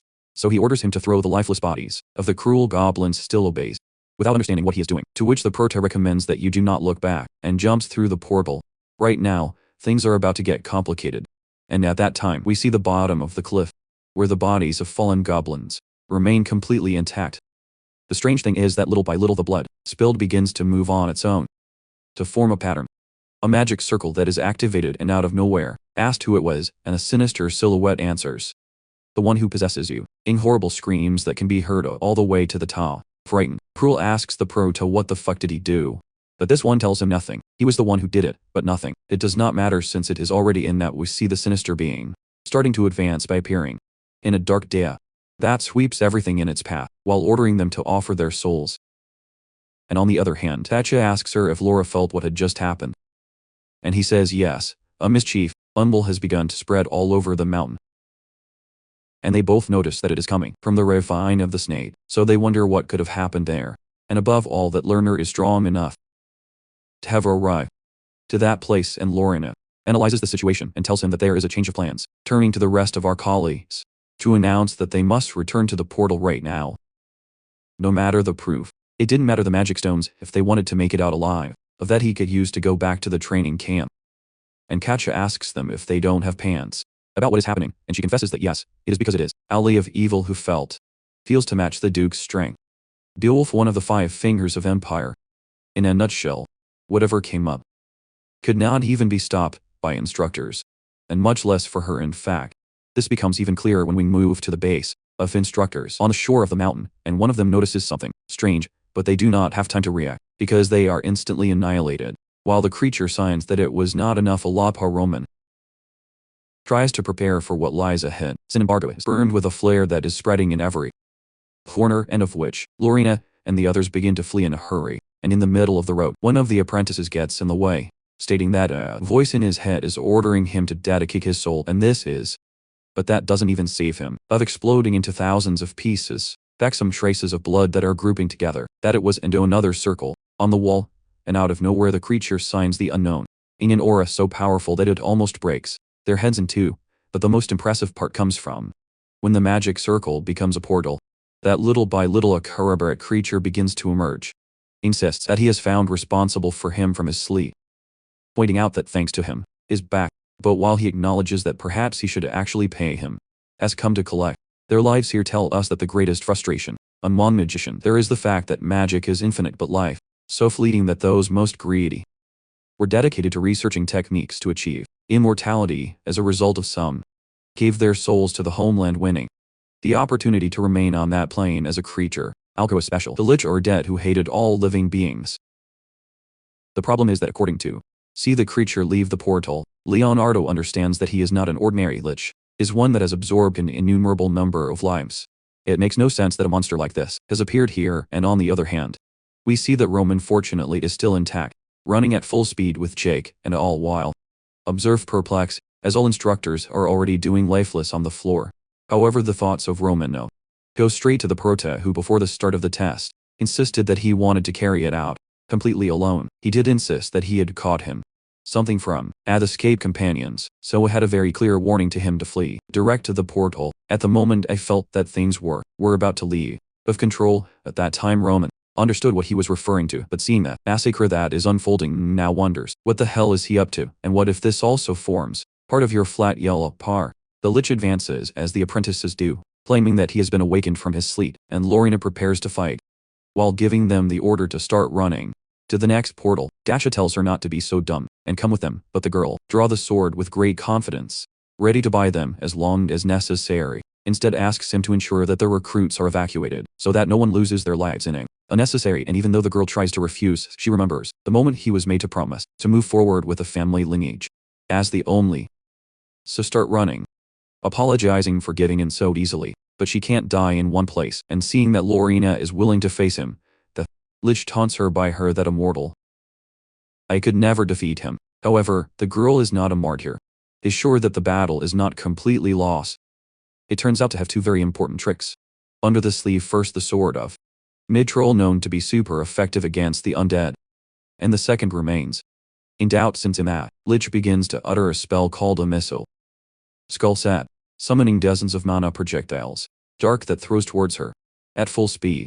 The good thing is that in response, Lorena remains calm and advances towards it, barely dodging each of the blows, while positioning himself behind his back, clarifying that what it has in its favor is very simple: the magicians cannot throw attack and defense spells at the same time. This becomes clear when taking advantage of the fact that the previous attack by the lich is still active part into, as if it were nothing. The problem is that although what he says is true, in this case it does not work, for a lich activates and revealing that each of its skulls has the property of throwing shape spells completely independent, in that one of these attacks her from behind, causing it to cross his sword, and Lorena ends up being captured, falling completely at the mercy of the enemy and gathering the few forces he has left. The girl tries struggle asking him to release her, but it is useless because his attitude does nothing but thrill the lich, insisting that he desires it with suchness of someone who has the courage to face him. That's why he won't let her go and break that noble soul to turn it in a paradise that serves him only in this way. One of the skulls approaches, releasing a kind of third eye, brilliant with which the process to take control of it. And on the other hand, at the bottom of the ravine, a similar creature, a lich but with horns and a large cape, begins to advance through the place, until it unintentionally ends up falling in a trap surrounded by fire, that by setting foot on this, releases a large flare almost, which makes it ashes. They say almost because as the flames subside, this one is still completely intact. Removes his mask, revealing that it is the main character, and Jen admits he thought this would be easy robbery, but they have welcomed him so splendidly that they cannot imagine what follows. Also admits that it was a good idea, wear the coat with high fire resistance, and begins to analyze the site, recognizing that in total 492 traps discovered. So it was definitely a good idea. Use the goblins to free the lich, and to be able to explore this site in a calm manner. In search of the great treasure sounds easy, but it is a strategy that can only be carried out, and you know perfectly well how this creature behaves. In fact, it is so rare that he alone heard about it in the other timeline. Once he had already become commander. When a report arrived, that an exam went completely wrong. It turns out that just like this, the recruits were left at their mercy in the mountains, and some of them ended up releasing blood at the bottom of the cliff, causing a real hell, in which 900,000 apprentices were annihilated. Situation was so horrible that for the first time the authorities questioned the methods. Brutal training camp and special research was conducted, where they found that this place was full of incredible treasures, old books capable of turning anyone into wise and rich beyond imagination. However, among all things interesting that were found, there were two absolutely. I love the grimoire. An egg containing all the mana of which Lich has accumulated for millennia, and in the other timeline the egg was never found, and assumed that it costs being spoiled during the chaotic battle against the light, but it is in reality, should still be there, able to grant him the strength needed to get the most out of it. Benefit to the grimoire, and therefore 100% master the divine dragon breath. That was the plan of and the only way to get there. To overcome skills of his past life, and with that in mind reaches the top floor, right where the altar should be, and uses the information of the report of that mission to try to open the door. The problem is that their cells are repelled as if they were a toy, revealing that it is a special guardian with facial recognition that only will react positively to his master. The good thing is that it is not the only way to get in, because Sano's metro is located, a secret passageway that connects to several traps that could kill him, but which at the end is destined for the famous altar. Han knows it will be difficult. However, nothing is impossible for him, and has all the time in the world, because the Lich must be having fun right now. And coming back with this, Lorena does not hesitate to insult him, but that seems to only motivate him, insisting that he will be in charge of. Use it as your personal reflection. Threatens to cut off his head, tearing off his limbs, and even turn him into a zombie to devour his loved ones, until it gets bored and attacks, affirming that this will be his end. In fact, a simple view seems to be that Lorena had been brutally, but it could not be more different, because the girl starts laughing, showing that he was able to stop the attack with the teeth, and that it will not be without fighting, and his boldness goes beyond the limits of what he was willing to withstand, the point in which he prepares his next attack with the intention of to return to the dust. However, out of nowhere it only stops, looking everywhere, as if something is wrong. Lorena does not understand what is happening, but in that the same Lich claims that the barrier he laid on the altar has been completely destroyed. Someone had entered his. The interesting thing is that he gets so paranoid that Lorena is accused of having been acting as a decoy, and asks him if he works for someone else, to which she insists she has no idea what the fuck is talking. Fortunately, the enemy has no time to waste, so only the stab against the ground, enhancing its blow with a gravity spell, before invoking a portal in which you transport automatically the door. 127 Script 5. Clearly, Lorena can't believe she was saved from that, and we pass inside the main altar, where Milk begins to examine the site, threatening whoever dared to enter, especially by asking himself, how the fuck did they decipher the exact location of that place? At that he realizes that someone has been drinking, not one, but all its elixirs, the most advanced potions ever created, able to resist refined magic, and that he himself has been preparing hard over the last 1,000 years to obtain the opportunity to be resurrected as a human being. In a nutshell, someone has thrown away all his work, and that someone is Jane, who behind his back, and in shade, calmly congratulates him, because he definitely, the pro tasted very good, also has the nerve to offer him a drink. But it is not a move to provoke it, but rather a feeling of drunkenness caused by excess magic and these, which in general does not detonate any aggression. That does nothing to appease the anger of the Lich, who asks him to keep moving forward, slowly towards him with the intention of annihilating him, and then finish slaughtering the others.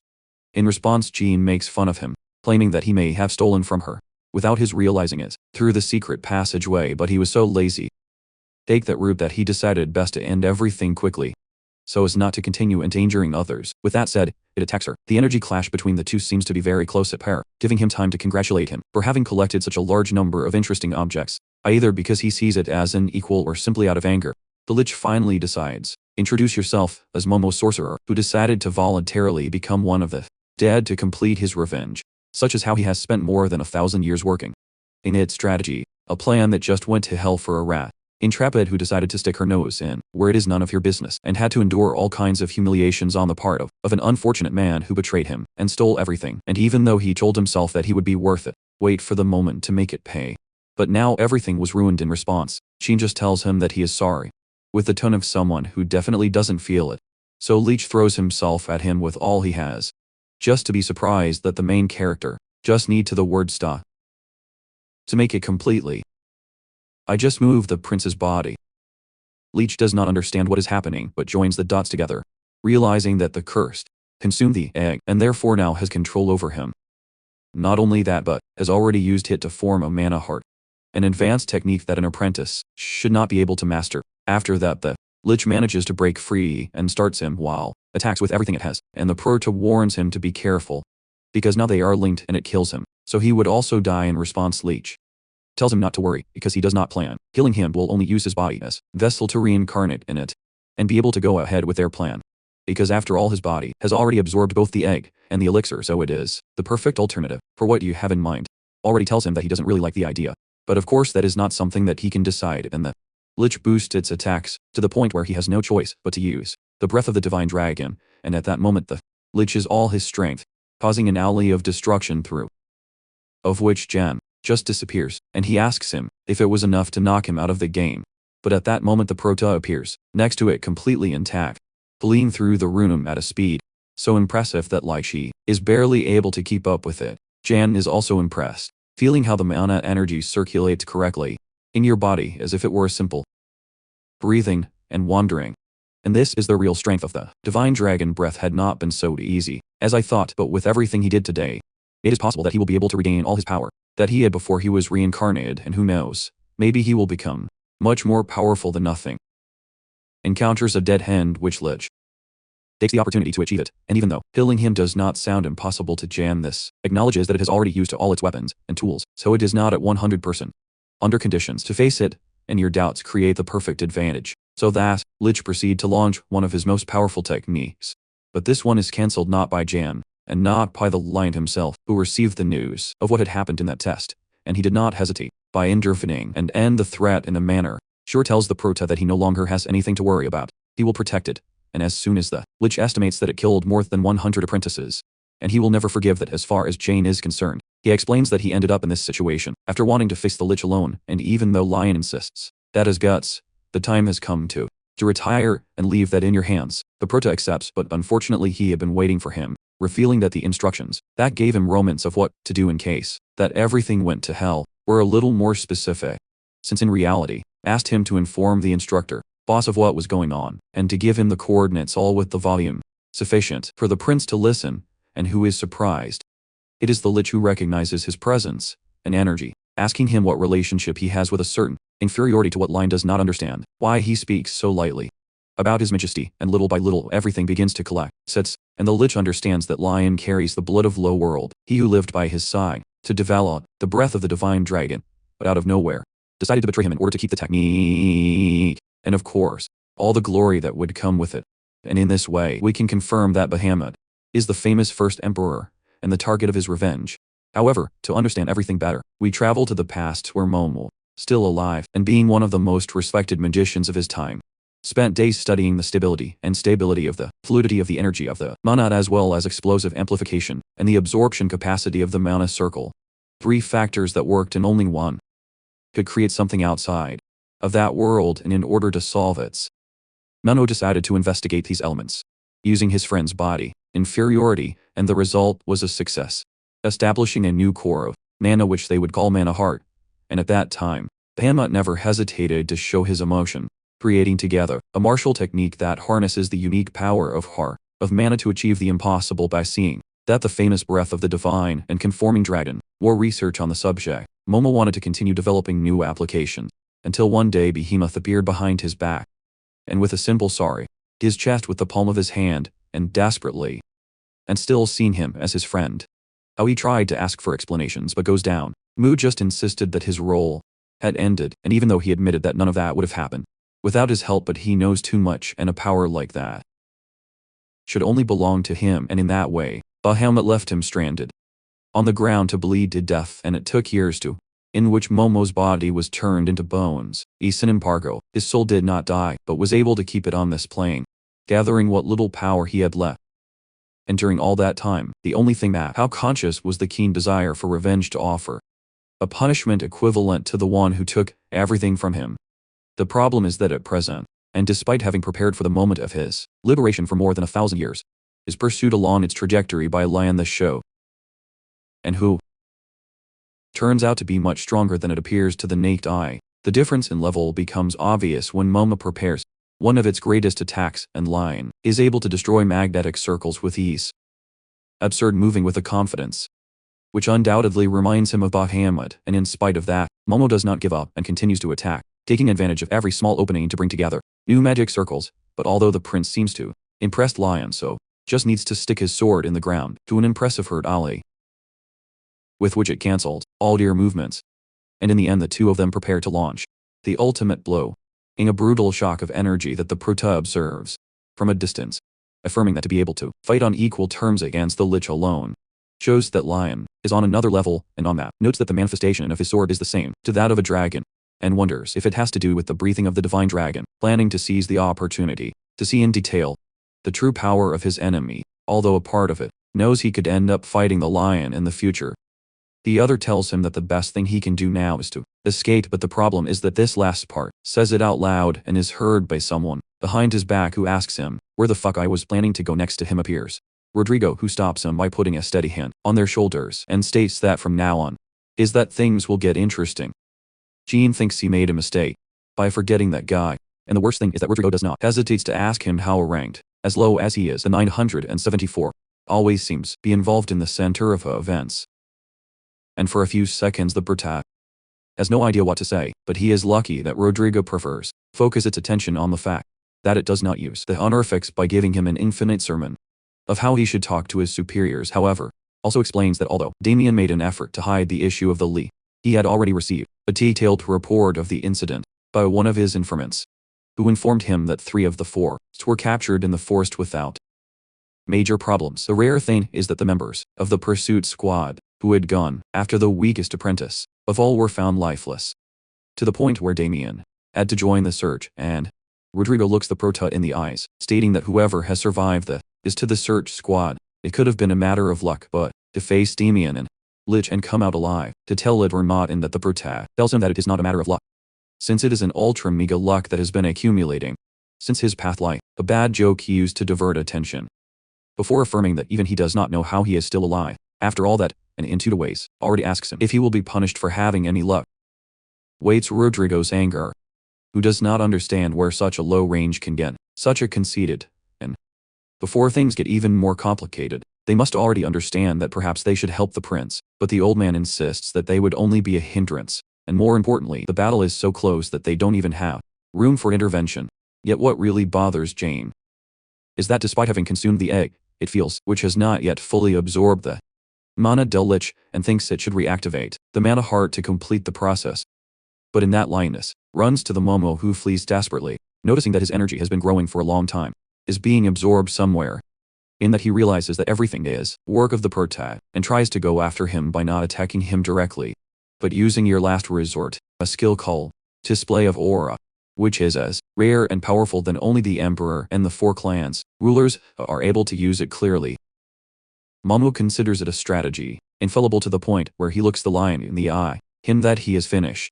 Sin embargo, El Prota does not keep his arms, and activates its heart of 100% mana, absorbing the remaining mana from the Lich. All over happens so fast that the latter doesn't even realize it, and continues to fight against the lion, who breaks his sword, trying to attack him head on. To what Momo tells him he is Colombian, but the prince just needs to say a word for the remnants of the sword to come to life, attacking with all possible angles, before coming back together as if nothing had happened. It would have happened, and little by little Momo begins to disappear, refusing to let his plan end so absurdly. After all he has worked for, and in those last moments, his friend on the boy's face, asking him why he decided to betray him when he would have been more than willing to sacrifice his life by him if necessary, and finally disappears, and Lion admits that if he had launched that daily deployment, would not be a lie, to tell the story of what it only shows that remains too weak. In that Rodrigo and the Prota congratulate him on what he did. But on the contrary, the prince cares about the Prota, asking him if he is okay, and asking him to go to a safe place. Jan accepts, recognizing that things came out even better than expected, and in his mind, states that it has all been thanks to Momo, without knowing that deep in the universe, a small part of the lich is still alive. After that we moved on to a room, quite elegant, where the prota relaxes, read a book, takes advantage of the opportunity to drink something divine, a taste that tried to enjoy in his past life, but for these reasons he has not had any opportunity to make and relax after so long, makes him feel as if everything that happened with the lich would have happened a long time ago. But even that does not appease the surprise that there are such a place in the recruit bedroom. The difference between where I was and where it is now, it is huge, with a big bed, shower sofas, and even plenty of food. That will be your new home, all thanks to the final test results. Because despite the fact that it was seen interrupted by what everyone defines as an accident, sudden in the end, the situation did not go through much, thanks to the intervention of the prince, and were able to resume the test without major problems. However, the real surprise came when announced the scores, clarifying that positions 1 to 10 would be classified as superior, while those of 10 plus 1 to 100 are left as middle recruits, and the others are lower. Of course that means that they will make it off the ranges, and which, according to the results, will be assigned to different bedrooms, in addition to other benefits such as access to the Imperial, without restrictions. That place is a toy that has accumulated weapons, treasures and books, of spells from the very foundation of the country. So it is said to contain hundreds of divine swords, and that the shelf where it is kept, the spell books, is so large that it is equivalent to the size of one shoulder, and from position to 1 to 10. 10 floor plus 1 to 100 floor will have access to the third floor, until the second, and for the remaining ones, only the second floor will be open. However, the real surprise comes when they give the results with Roman in 5th place, Cruel in the room, Kasha in 3rd place, and Lorena in 2nd place. And at that time all are astonishing, claiming that there is no way that someone has done it better than her, to which she preferred to remain silent, thinking that the ranking meant nothing when he was unable to fight against the real heroes. And at the end of the day, that test only reminded him of how much it needs to grow, and Cruel takes the opportunity to make fun of her for not having retained his position, and quickly comes Katja to his defense. But the boy claims that there is a strange rumor circulating in the corridors that she not only did not fight against Lich but had to beg for his life to let her go, and even though he said it to humiliate her, Lorena ended up clarifying that this rumor was not so wrong, since the reality is that I could not have fought against that opponent with your current skills. And if it's still there, fortunately, painfully Cruel did not stop there, asking him how he will obtain the title of Werewolf Duchess, being so weak, for even though his brother died maintaining his position, vacant, everyone knows that it is not worthy of it. Cruel even asks him if she herself murdered her brother to lead the clear path, which ends up being too much for the girl, threatens him with death, and they both prepare to fight.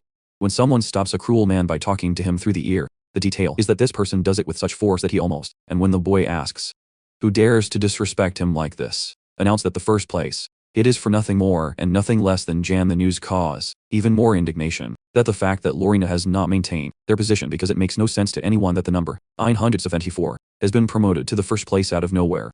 Between pain and Cruel surprise, demands that you release it, or else he will show no mercy. But the main character only looks at him with face a few friends, asking him what he can do against him. This interaction does not happen unnoticed by Lorena, who greets him kindly and talk like old friends, while thinking that she knew how to come first and make a martial arts expert such as Cruel to be frightened in that way. Clearly not an ordinary person. Also feels an energy inside you that can explode at any time, and although he has many questions for making him, just insists that Cruel, I have been bad-mouthing him to keep him going, punishing him, and back. The protod is now relaxing in his new room, while reading the only book he obtained from the Imperial treasure, when notices that someone is approaching and tells him to stop by. In that the door opens, and the person is by the fact that intentionally had tried to erase his presence by calling himself a checkerboard, who tells him that he still has some issues to resolve with each other, and quickly the other cup will be given to him in clear. That I knew it would come, so he prepared it beforehand. And Jan also asks him how is the prince here, who expressed concern about the after the test, and even though Damien insists that it should be recorded, it is a fact that Leon's attention can no longer be deterred, and discard him as an apprentice. The problem is that it has just received a new report from your personal search team, who found nothing concerning Rodrigo in the county of Simmons, so your information was to no avail. Jen insists that the old man is very cunning and sure deleted his fingerprints upon realizing that he was being followed, but Damien reassures him by telling him that it is not his fault. It's just that if you can't give him useful information, is of no use to him anymore, and after that the commander attacks with everything he has. destroying the entire room with the surprise that he no longer not only survives and without any scratches, but shows him the book he had been reading, insisting that it should not kill him because he has just found an important piece of the puzzle itself. The document is a research registry for jade disease, a book belonging to the third floor of the Imperial, where all the documents are located, compiled by the ancient chiefs of the Special Force. Were mostly training technique books, research on suicides, but among all the darkness, found a super interesting document, personally written by Rodrigo, who is with research. This disease where physical energy, jade, does not circulate properly in the body. And over time, jade disease may cause people to weaken to the point of death before the age of 20. And although Damien does not understand what that has to do with them, already points out that there is no point in investigating that here, when it is obvious that people with this disease would not become apprentices of the Special Forces. Rodrigo researched on the subject by personal decision, which opens up the possibility that his daughter suffer from the disease, and that coincides with the story that the girl does not. He used to leave the house a lot during her childhood, and the fact that Rodrigo did not keeps it a secret, just because it is their weakness, but because of his delicate state of health that has forced them to move constantly to find new doctors.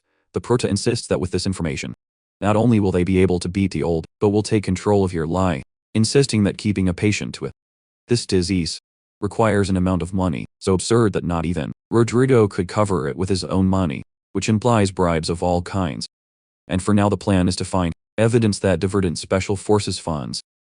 Attacking him is where it hurts him the most, and Jan clarifies that these are only but does not lose nothing to start with to investigate along these lines, which is also and gives him the excuse to investigate the private affairs of the unit, and also thinks about it a little but then claims it wasn't bad at all, asking you to find out more about jade disease while he is in charge of the funds. Of course the Prota except because what he said is not a lie, since the boss was involved in a case of corruption to pay for the treatment of his daughter, so it's only a matter of time so that all the parts of the puzzle begin to come together. The funny thing is that Damien is somewhat impressed that he ignored the weapons of the Imperial just to investigate that matter, for which it decides reward him by taking him as his personal apprentice. And as he leaves the room, Damien confesses that it costs him more than most insects insignificant of that place, and although it is already let go of the smile of someone waiting for it, that's what he's trying to do, playing the hero by stating that he is worthy of that position, and blah blah blah blah. At the end Damien sends him to shut up, expressing to him that he has already made a decision, and once he is alone, he no longer avoid take a look at the reliquary, knowing that at last we'll be able to get closer to it and find out what's behind that brand and what is its relationship with his family. After that we go to the third combat area, a personal training camp, which is only available to those from upper range and where the Prota trains hard until he decides it's time to take a break.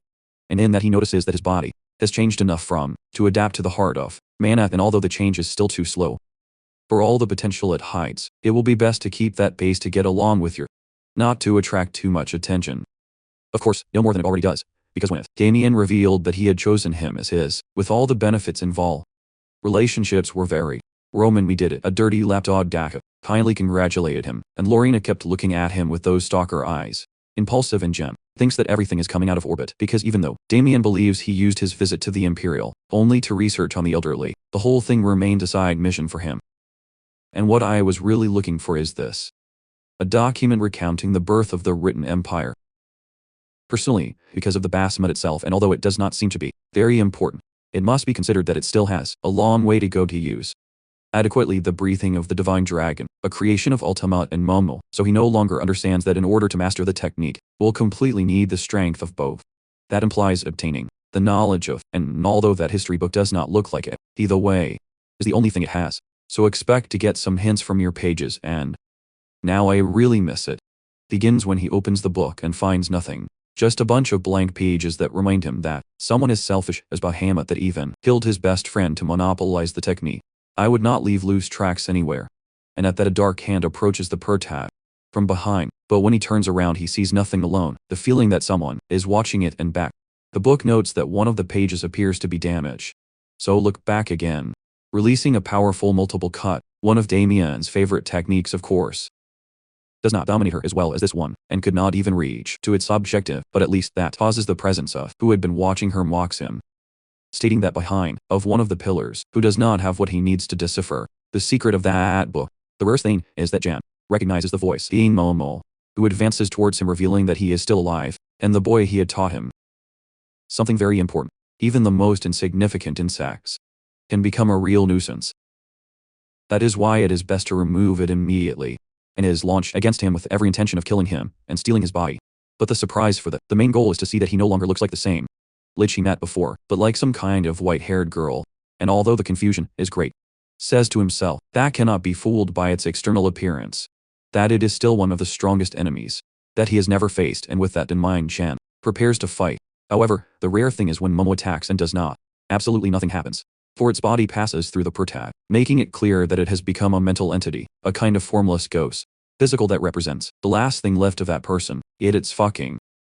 So the prota asks him, what the fuck here and why did he come back with that strange smile? In response, Momo just laughs, claiming that he was able to regain his form, human that he had in his time as a magician, of course, who was always a woman. And that someone as strong as her would not disappear as easily, and for that work is back, and plans continue his revenge to take him down. Ultimus, his decency and all, that damn empire, to which the prota asks him how he would do that if can't even touch it. And it has so little magical energy that it's like a version should be of itself. The surprise is that Momo tells him it's his fault, as it turns out that she could only keep that spiritual form thanks to Manhwa that it receives from the heart of the prota, and believing that it has not exploited its full potential. We must be content to be this weak.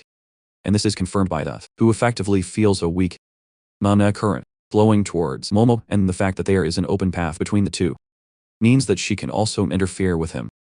That is dangerous, because Momo is the best magician of all history, so you must get rid of it first.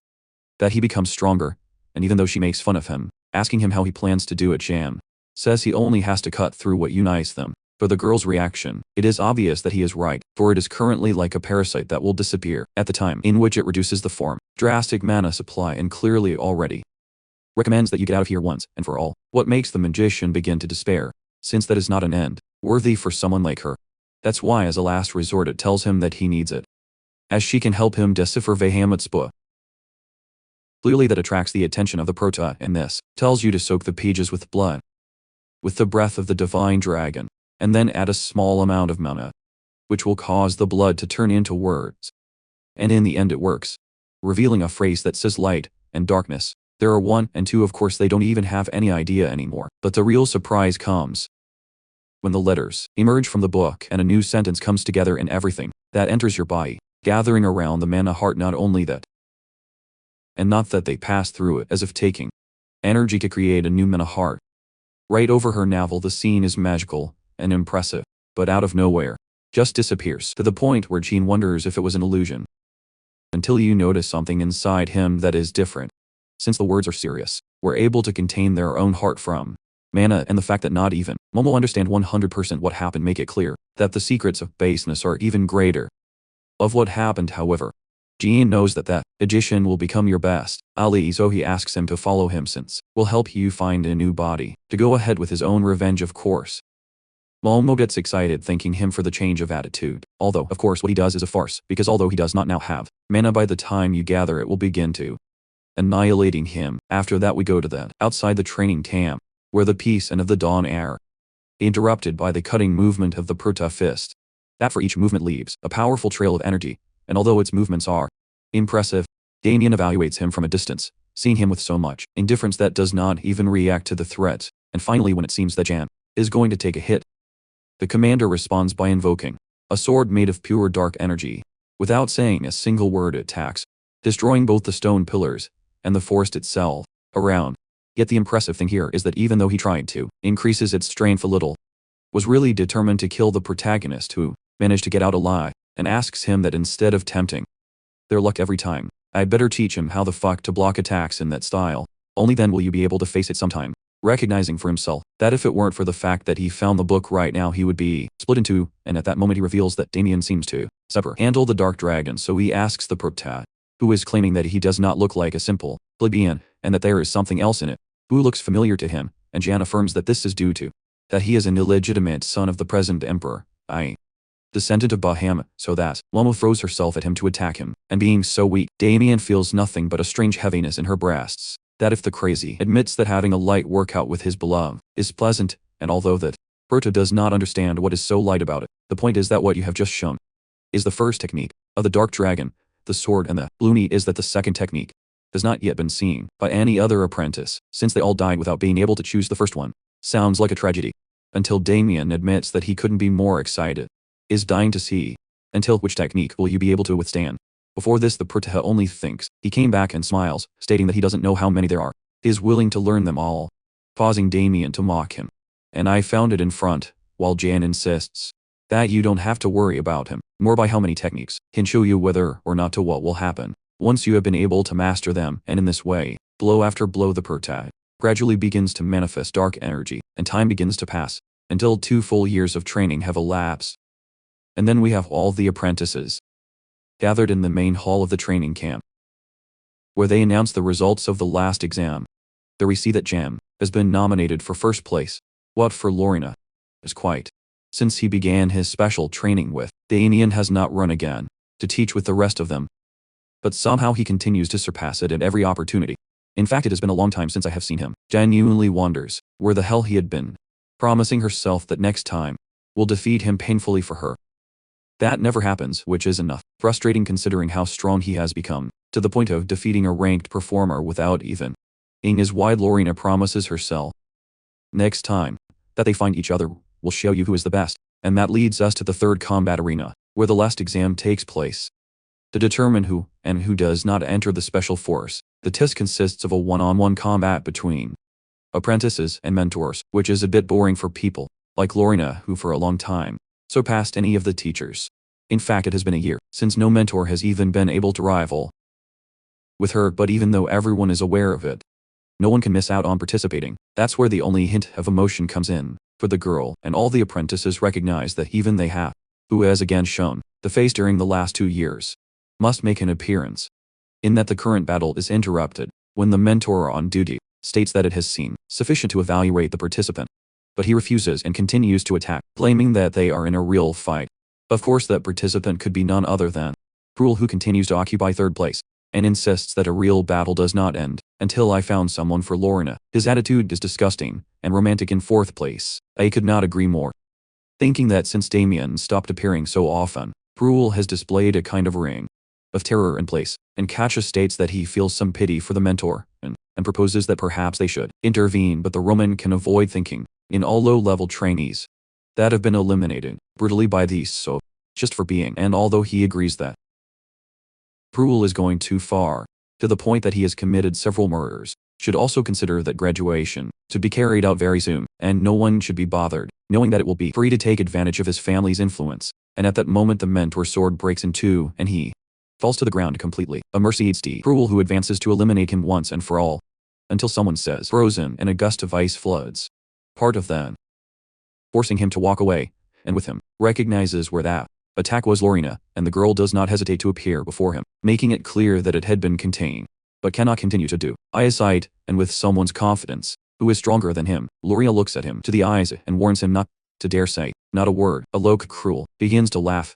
claiming that he planned to confront her after graduation, but that this is the perfect time. As a last example of its priority, will take care of taking his life, and after those words, begin a brutal continues in which Lorena with her sword and Cruel with her claws are launching their best movements, with the boy even having the nerve to boast that he will be able to defeat her, using only his own hands, and blow after blow they look like to be quite evenly matched, but Roman has a very different opinion, insisting that the outcome of the fight has already been decided and that Katja does not understand what he's referring to because so far, none has proven to be in full control. To which he explains that Lorena is using a strategy long-term and is certain that in a little while will not even be able to keep up with him, and in a certain way that relieves the girl, who has noticed that from time to time has come to emit a strange energy, very dangerous, that both his family and those of the committee fear, so if he gets to use it, Lorena will be screwed, and Roman asks her not to worry, and both practically imply that they have never been interested in 100% to take third place, as they are focused on goals that go much further. In the case of Katja, is a strange organization of which I am sure we will hear later, and in the case of in romance, something quite similar. For it turns out that he has gathered slaves and recruits from foreign regions to form a military group with almost 60 people. The goal is a mystery, but it is obvious that the boy does not want to talk to them, asking him to mind his own business. And just when it looked like they were going to argue, because he is better able to keep his secret, Lorena lays his sword against the neck of Cruel, thus declaring as the winner of the battle, having him on his knees. The girl insists that she does not want to kill him and recommends that he learn about to stop getting into so much trouble. insisting that this path will only bring him suffering. The problem is that even if you think you are listening to it in silence, his own shadow begins to smile sinisterly, mocking him by stating, "Who is a loser, who is always taken away from everything, but who fights to kill. No one will be able to take away what is his mansion. The position as heir to the family, and even his father's love. All that was his, until they decided to take it away from him, and little by little the words of their shadow become theirs."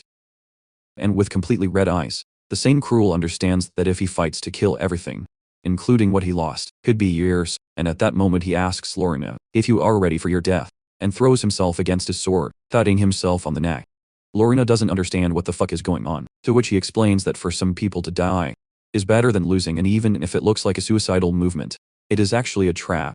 Because the moment the girl withdraws their sword, the shadow and cruel become one, attacking, and having taken her by surprise, Lorna ends up receiving the blow squarely, but he continues to forward with intentions of annihilating it. But luckily a wolf of dark energy gets in the way, the main character, who takes Lorna among his arms and gives him a cold look with which he warns him that he should not have done that. Automatically the sand is left completely silent, and not even Cruel is able to contain his face in surprise. For a moment even, it looks like he was going to retract, but no, is slow to return to his old attitude, stating that he will be able to take care of both of them at the same time. And before that the Pertat does not even respond but leaves Lorna savagely in the care of her wolf, and stands up, in the face of cruelness, pointing out that even after 2 years of, is still just as stupid. However, the interesting comes when Momo appears at this scene, warning him that this guy corrupted himself with dark magic, and that it has been making considerable progress inside, so it would be better to take care of the time before and to fall completely into temptation. Jan agrees with her, but Cruel takes his hesitation as weakness and throws herself against him with all that he has, while already warning him that if he continues like this he will regret it. The thing is that the blow never comes, for in that an incredible energy floods every place, being a checkerboard, who announces that he has reached his final judgment, and asks everyone to stop the fuss, or he will kill them first, that they are able to graduate. And thus even Cruel puts aside his reckless attitude, and as Commander Damien announces that the 1,000 students who arrived at the beginning of the year, now only 200 remain. The perfect result that guarantees a combination of power and stripe in each of them, and from now on are not only recruits who must forget about the numbers they had, because they are now qualified to be heroes. Imperial and Kaifaris also congratulates them, explaining that they will now be catalogued in levels. 7th graders are those with capabilities, general magic. Those of 9th ask some kind of oath. Those in can sound the sword. Those in yellow can manifest their energy on objects, and so on. Of course, Damien also gives the final ranking, with the leading player in first place, and was about to reveal what was his prototype Imperial Princess, when we have a small jump, temporary to superior personal training resistance, where Dan walks next to Momo. I would like to explain what it consists of. All that and Jan's stuff emphasizes that the majority of recruits, recent graduates, receive grades between 7 and 8, what may seem basic, but in reality it is more than enough to hunt down most Asians. For his part, Lorient Cruel Kichi Roman received a grade 6, which again does not seem like a big deal though. Automatically converts them, the elite of the elite, and that is interrupted by Lorna, who insists that it has been a long time since they saw each other and tried to talk about what happened before, to which the Prota tells him that there is no need for it. The problem is that Lorna was not looking to thank him, but to complain to him for having intervened, and asks him if he thought he was going to lose, expressing to him that he should not love himself very much, because it was in grade 5, an achievement that only a few, and that previously had only been achieved at that age by the Lion Prince. Lorena even ends with that haircut that looks terrible on her, and even though she knows she's being too tough, can't stand it when Jane, and there is even, surpassed his own brother. For its part, Momo, I didn't expect grade 5 to be so impressive, but he tells Jean that he could have heard it much better, and would not be so determined to hide its true power, and already tells him that for now, this will be enough to attract moths and go ahead with their plan. As soon as Damien admits that he never expected the Protat was so strong, one of the instructors points out that he may have been treated too favorably, what it basically sends it to hell, asking him to get into their own business.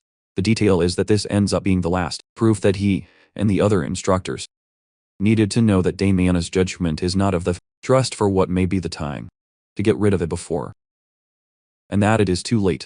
Already in his room, Jan sleeps peacefully when Momo sits on him in a questionable position, stating that he has finally gathered power enough to take the body of that fucker forever.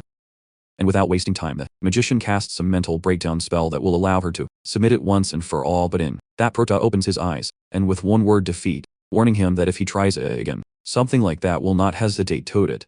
However, the discussion is interrupted when someone calls to your door. We see that it is the instructor himself from before, who asks you to follow him, because the commander is looking for it, guiding him through a shopping alley while he is already.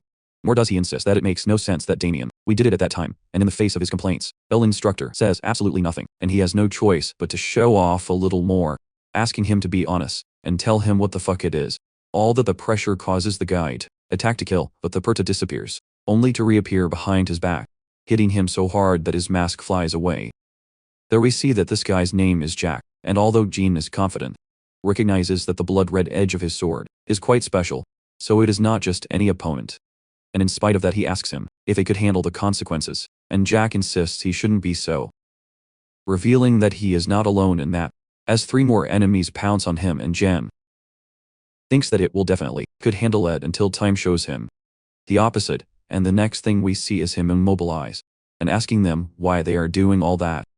The surprise is that although this seems to be the typical case of envy, Jack is completely honest, and tells him that they are avenging on his famous escape 2 years ago where he brutally assaulted several members of the persecution unit, including his brother, since that date had been waiting patiently the opportunity to be able to make him suffer so much, in order to forget what he did. But when I was about to give the final blow, Jian just says, he long causing a wolf to emerge from the shadows, and with a single bite he took his arm, and quietly, Jian is released of the ties, and admits that about his brother was killed but they fought to the death.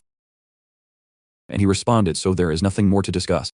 Now the reality is that he does not believe that the story of all other instructors has been driven by simple personal revenge, so I ask them what the fuck do they want? And he can't help but think that it won't be long now, for the Armenian which, although it ended in failure, was responsible for the entire continent, and, of course, the empire, and within this arose the self-styled Red Revolutionary Army, a band of rebels, known for the particular battle technique they used where they used their own blood to create a crimson aura around his swords, giving the illusion that they were soaked in blood. That technique was known as the Red Revolution, and is said to have been created by the leader of the army, and that is so powerful that even an average-level governor could be used to inflict damage on overwhelming. The only disadvantage is that it needs a lot of blood to put it into operation. They endured but falling into vampirism, and already endeavored to look for the rebels. However, it seems that you will have no need, because these same have decided to come to it. So he asks them why the fuck are they looking for him? And who is its leader? And clearly Jack's attitude changes completely, warning me that he does not know how he found out about all that, but who has finished his own recording, and all the more so, are going to eliminate it, and that way everyone prepares to use it. The Red Revolution technique, and from one second to the next, all his swords become is an impressive crimson color, confirming their suspicions, and seeing that 3 heroes from level 5 are about to attack him, the Prota acknowledges that he will also have to start fighting in earnest, summoning his wolf but with a slightly different technique, in which he fuses with his right arm, turning into a very similar dark-spirited sword. To Damien, and Jack realizes this similarity, asking him how the fuck he's reached that level at such a short age, but it is obvious that the Prota is no longer there to throw them out. With a single movement creates a visible mirror pillar miles away, with which the annihilates all, the only one left alive. It is Jack who observes the massacre, unable to believe that all this has happened so fast, and accuses Jean of being a murderer, asking him who he is and if he is a spy sent by the Empire, and gradually also begins to release data, because his panic is so great that he even asks him if he knows how to about the revolution, because Damien betrayed them, and at that the Prota stepped on them, the murdered, like stating that he will ask the questions from now on, and that if he behaves well, he may let him live, and thus shows him the emblem of the reliquary, asking him if he has seen it before. The interesting thing is that Jack recognizes it without understand why he would be carved on a pendant like that. Clearly Jan gets excited, asking him to tell her everything, but things go away to hell when trying to tell the story. Jack's face begins to mutate until it explodes. At first the Prota assumes that it is Tawa. Momo tells him that he was probably low, a magic spell, of which I was not even aware, a kind of magic that makes saying, do certain things. Energy accumulates and explodes it. That means that although he could not get the information he wanted, it is obvious that both Damien and as the rebels are connected to the emblem, and that the big fish are behind it. They don't want to. That no one finds out. The strange thing is that Damien must have been the one who sent those guys after him, but it is already in doubt that he has to kill him, and in that moment he appears to his back, so he asked him if he wanted them to be, will automatically remove Damien's smiles, stating that they needed to be educated, and insists that he should go to rest, because as of tomorrow, we'll start sending him on secret missions, and things are going to get complicated. With that said, we move on to Paradise, North Transcontinental, Beowulf, where one of the workers walks the corridors, verifying that all passengers have their tickets, and one of these is Jan, officially a soldier of the 4th class of the Special Force, and once the worker confirms his ticket, continues with the journey, taking advantage of the last moments of peace before arriving to the north, where he will have to carry out his first mission. Of course, he will not be the only one, since after graduation, all recruits were accepted into the forces and sent to the 4 operating fronts that cover the entire territory of the continent around the Empire, and Katja, along with 80 of his followers, were sent to the land of the undead in the region. This and Roman and 50 others. The West was assigned an area infested with fly. 60 other members were sent to the southern region to provide support in the constant fight against pirates, and the Protect, declared as leader of the 1st department, was assigned to the territories of the tribes, northern barbarians, such an inhospitable region that they decided to send it only, along with 3 other beginners. That brings us the situation he is in now, wondering how the fuck I thought of such a fucking problematic combination. Since in this mission it will be him, Cruel Lorena, and a princess 8th class called Cherry. And that is how the peaceful journey of your dreams turns into a nightmare where Cruel does not stop insulting Lorna, and this ignores it, and Cherry tries to defend, barely demonstrating a strong loyalty to the girl, after it protected her in the mountains of the film of the Abyss, and Cherry insists that the day Lorna saved her, made the decision to follow it to hell itself in case it was necessary to. So do not hesitate. Tell Cruelly to close his big mouth, and once and for all, even though the latter thinks he doesn't really care anymore. Lorena, and the reason why he volunteered to go north was to follow the protagonist and have the opportunity to kill him, not being able to bear that deed. No one has managed to embarrass him and get in their way at every opportunity, but their thirst for blood is so evident that already just look at it threateningly and asks him how many blows is willing to receive, and his attitude takes Cruel by surprise to the point that one instinctively responds, and he already punches him so hard that he almost puts him to sleep. And Lorena thinks she didn't expect to come home so soon. Remembers the last he heard from the leader of his family, who threatened him that if he mentioned that name again, she would also be exiled, and since then, left for home without looking back, and fears that it is not yet time to return. And Jean realizes his attitude and thinks that soon his eyes will open wide. But all that happens, a background when they announce that they are about to reach Avalon, and from a distance the prota listens to the conversation between a grumpy old man and his assistant. Initially they do not look like important people, but the old man's name is Jogert and is famous for having been the master of today's emperor and the crown prince. In fact, he is called the Sage of the Empire, and it is because of the one that Jan decided to come to the north, a commoner with no knowledge of magic or martial arts, respected throughout the empire for his genius on the subject of philosophy, and was recently appointed count in the other timeline, was a key figure by attempting to advise the emperor on a more human approach during to the point of shedding tears of blood for 3 days and 3 nights, until the emperor decided to murder him himself. That is something that will happen much later on, but the point is that at present, one of the train workers escorts them to a private room, and Jan see how he does it, signs to other of his colleagues, and also realizes that in a few minutes the train will pass through a tunnel, and he is certain that at that moment will try to him, and time has shown that Gore was willing to risk his life for the empire and its people, although he was not blind either. Devotee to the emperor made the force revolutionary. I would see it as a thorn to be removed from the road, and see to the train worker to make an exclusive gesture of the rebels is the confirmation that everything was about to start, and just at that moment, train to stop due to mechanical problems announce, which means that they will take advantage of this opportunity to attack, and as soon as possible. In his plan is to save run, to establish a direct contact and to consolidate its position. So I ask the guys to pay attention, explaining to them that control of this train has fallen in enemy hands, and that most likely is to go and attack the man in the weapon dip when they pass through the tunnel in an hour, and you don't know how far they put their claws. So they must assume that the entire crew and even some passengers are involved. But just as I was about to tell him what to do, truly I was asking him why he should obey it by earning a second punch. Yet your doubt is valid to what Jan clarifies, that these are the commander's secret orders and the motive by which they were sent north in the first place. They also can't tell you who they are facing, really, since he knows that they belong to the forces, revolutionaries, and that its current objective is to the VIP. And with that said, the train continues on its way, and we see that indeed all in the crew are involved in providing sleeping at the ordinary passengers and locking them in the freight car, and now the only line they have left to make to tie is to get rid of the special forces equipment. But just as one of them takes his sword, Lorena attacks by asking them why a train worker would need weapons, and with a single movement, the girl is in charge of freezing half of her body, and both this one and the others recognize his technique as the seal of the Beowulf family. However, Lorina ignores them, recognizing that by their expressions.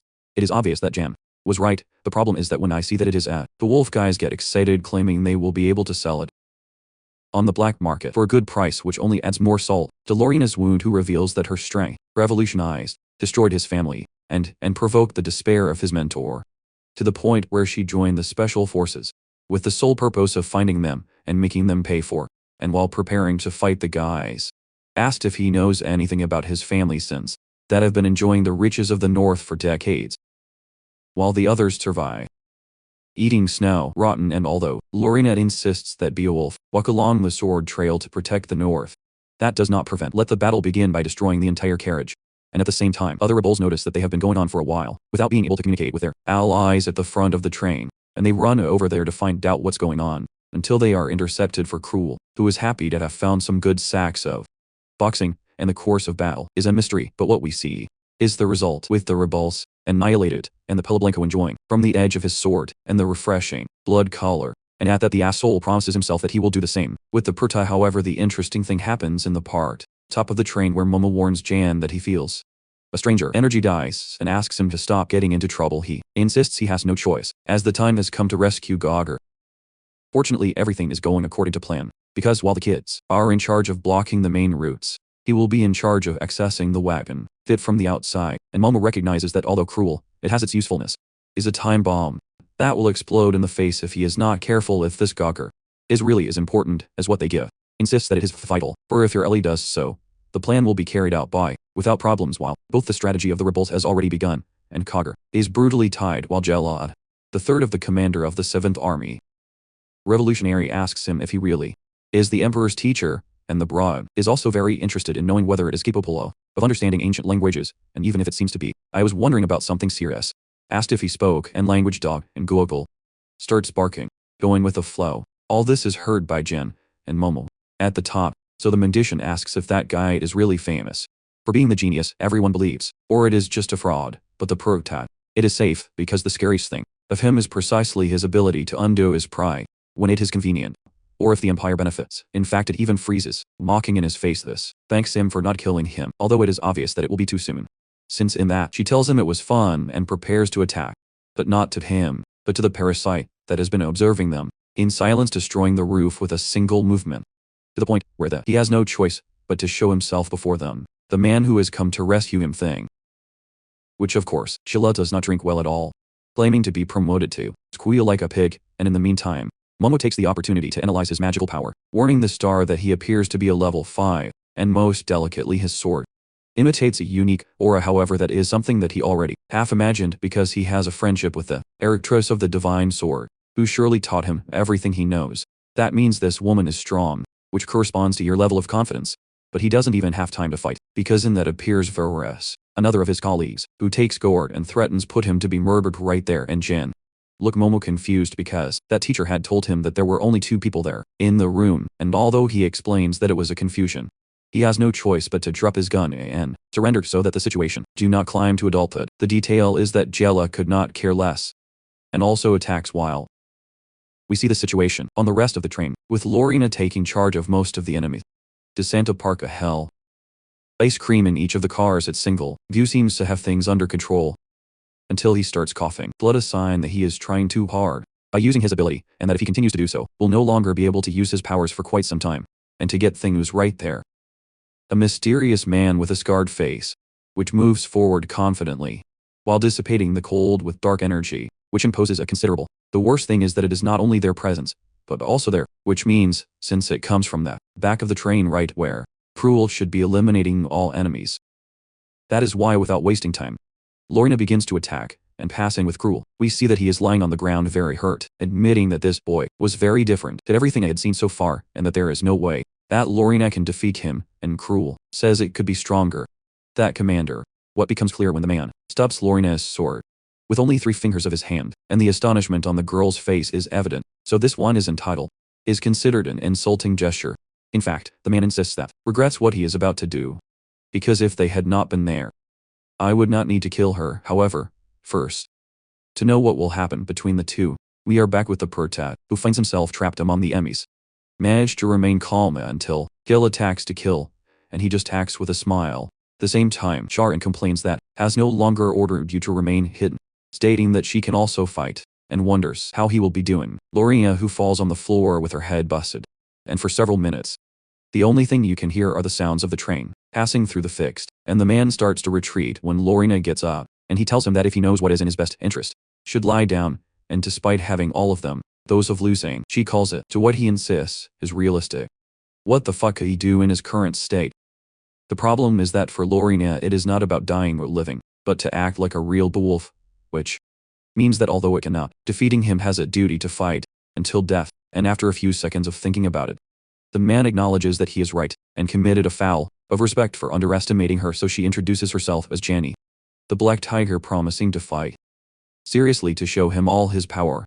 And on the other hand, Varys has no words for what you have just seen him had lost, even when it seemed that he had every chance of winning, and in front of him is the body, dying of Gil that cannot even move, and even though Varys saw everything, does not understand what went wrong, to which the Prota tells him that they are only we, at the same time that it assures, go, the nightmare is over. And here we see that in his past life Jan was responsible for defeating Erictus, your master, so the battle felt like the second one, round against an enemy he knew well before. The interesting thing is that with a serious tone, asks Varro if he wants to live, insisting that he will set him free if you answer any questions. So it shows him the famous emblem that Varys recognizes as the symbol of the beginning, a term that the Prota does not recognize at all.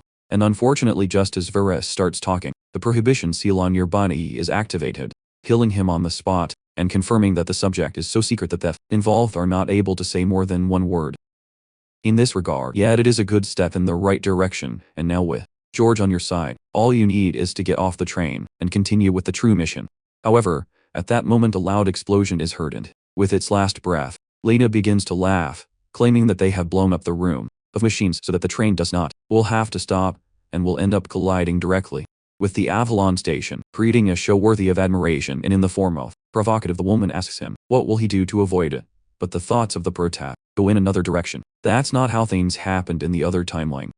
The situation is so serious that even Momo realizes that they are in trouble, asking him how the fuck will make it out alive, and in the process, ensure the safety of the old man, but in that, feel an imposing presence, and already tells him that it seems that have nothing to worry about, for that boy can solve it, and as to what Yuzu refers, the answer is found right in front of the train where it falls, that was real.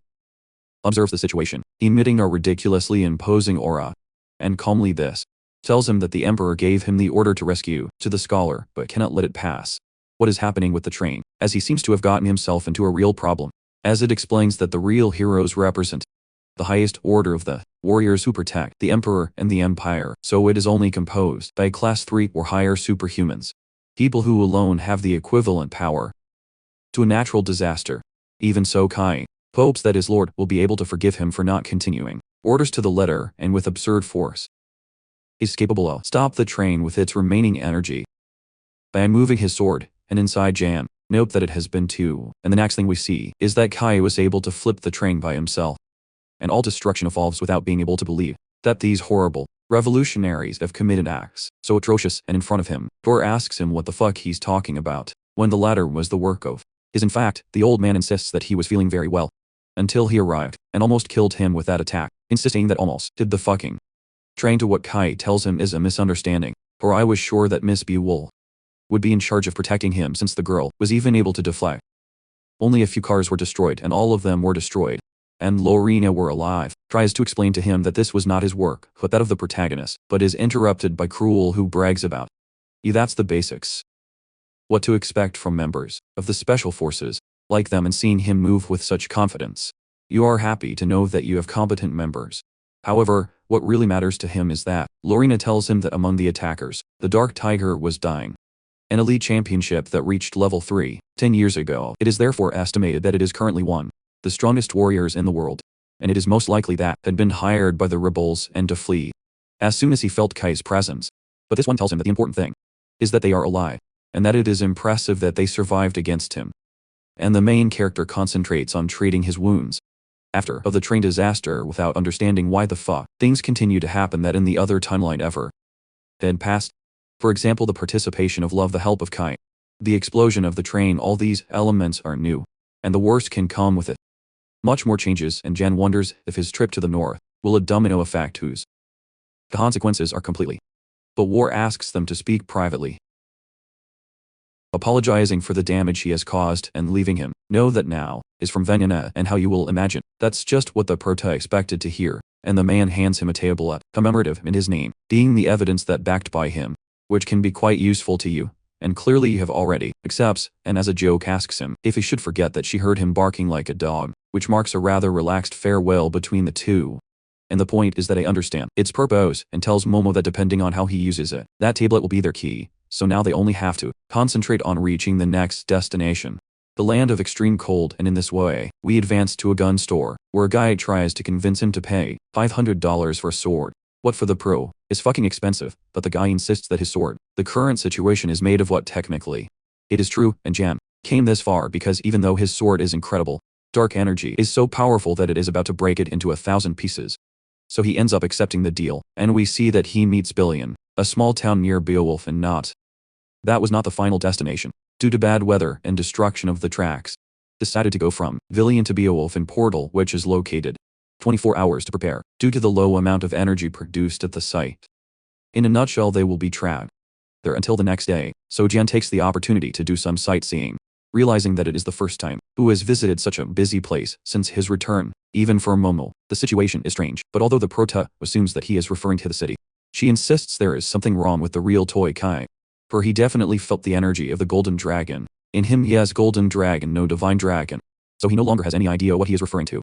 And she calls it ignorant, and then explained that the core can contain 6 types of energy: black, red, blue, green, gold, and earth being the golden dragon. The most powerful, and already in the middle he understands, but not that much, and honestly neither do I. But what we have to keep in mind is that the dragon's energy is something that the prota can generally only feel in Lion and Damiana, which makes sense, considering that they both have the blood of Vahim. But now the question is, what do real heroes do different? However, his thoughts are interrupted by the girls, which are also refueling for the mission, and even if it seems that they were only shopping, Lorena needs to clarify, which are provisions with a nervousness that Cherry note and practically forces the prota accompany them to buy weather-appropriate clothing. Implacable D. Beowulf, and all the interaction is observed by believe him from a distance. However, it does not join them, and that way we see they're choosing more basic clothing, functional and cheap place, and out of nowhere Charlie tells him that they must throw a glimpse of the ladies' outfits. Lorena forcing the poor to make a fashion show with all kinds of clothes, including a dress that fits her like a second skin, a maid suit, and for some reason, a clearly pure swimsuit. Excuses for Jen could see her in something other than her usual uniform, and it even admits that fit you very well, causing the girl to blush, and Cherry too is considered satisfied. The most adorable thing is that when Lorena insists that she feels more comfortable in her uniform, tells him that he is the one who favors him the most, for he represents his strength and mastery with the sword, clearly showing who she really is.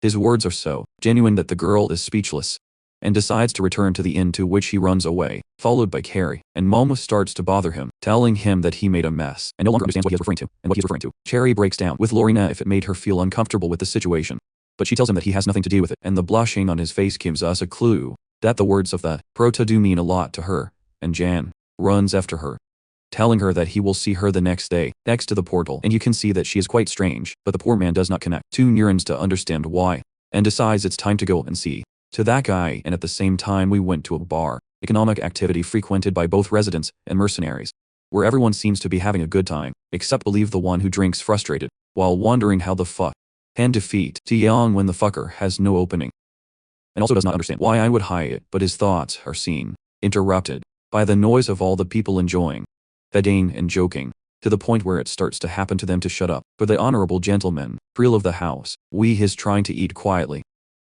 Well, actually use much less kind words, threatening to kill them all and show them the difference between nobility and the dirty commoners. And right there, someone behind his back says he would like to see him try, and when it looked like he was going to go crazy, it turns out that it is the prota, who calmly tells him that he should not be saying that kind of thing. After all, the foundations of the are born right in those class differences that only benefit a few. The most interesting thing is that Jan insists that he himself will benefit from leaving those differences aside, and drop the heady cross that a guide is carrying on that. Puts his hand on the man from Grell, offering to give him a tip to become stronger. And we see that it is the Billy Commander, a recognized group of mercenaries who, with good intentions, tells him that he should eat more protein and train, and the failure only so that he got it off his chest in a single stroke, and then the rest of the mercenaries appear, asking him how he dares to take down his commander. Although I believe he was already ready to start a fight, ends up doing the opposite. He is congratulated for being so strong, despite looking so.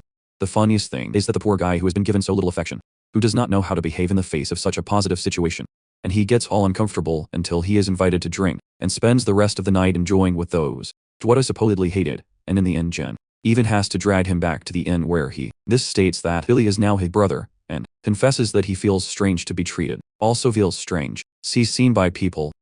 And the most impressive thing is to know that a group of Colombians were kind to him even after that he treated them like scum, causing him to wonder, because he has never heard a single word of encouragement from his own family. And while it unburdens itself, Momo asks him what he put in his drink, and he reveals that it is a magic purification powder, which serves to lower cholesterol levels.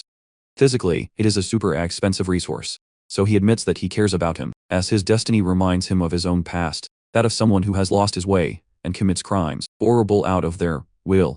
And the next day we pass to the Duke's castle. Beowulf, with the guardian heroes of the family, welcome them as soon as they cross the portal, and Cruel automatically starts to shake from the cold, while the Proto reminds himself that the mission will be to collaborate to suppress the barbarians, in constant conflict, of those who are left with the little habitable land in such a hostile environment. And in general it is a simple mission, but Jen knows that the biggest problem will not be the enemies, but the absurd pride of northern heroes that historically never have accepted the external assistance offered to them in this area. Lorna stops them, warning them that from now on, you will see things they cannot anticipate, so they must be prepared mentally for anything, and that becomes clear when Hans, the family butler, calls them undesirables and asks them to leave because they never requested assistance from special forces, or did they agree to receive guests.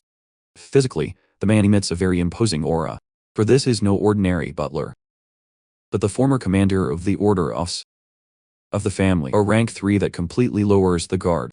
Seeing Lorena treating her like a child, and asking him why he stands on his side of the special forces and not theirs, and out of nowhere, Argentines begin to order flags with their faces. In general, give her the best of receptions, to which she responds, signing that has missed that everything changes when Hanan says his father will be back soon and that they will be able to have a good conversation, but Lorena makes it clear to him who has not come for that, and asks him not to mention that man again in front of her, for it will end that he comes back. The interesting thing is that Hans insists that misinterpreted his father, but she ignores it, and the next thing we see is that the kids sitting at the table, waiting for her to arrive to start eating. Of course, Cruel complains and argues, to the point that the family servant herself sends him to silence, claiming that the other boy, Jan, has not arrived either, as it turns out that he went to explore the palace, reaching the abandoned weapons storehouse.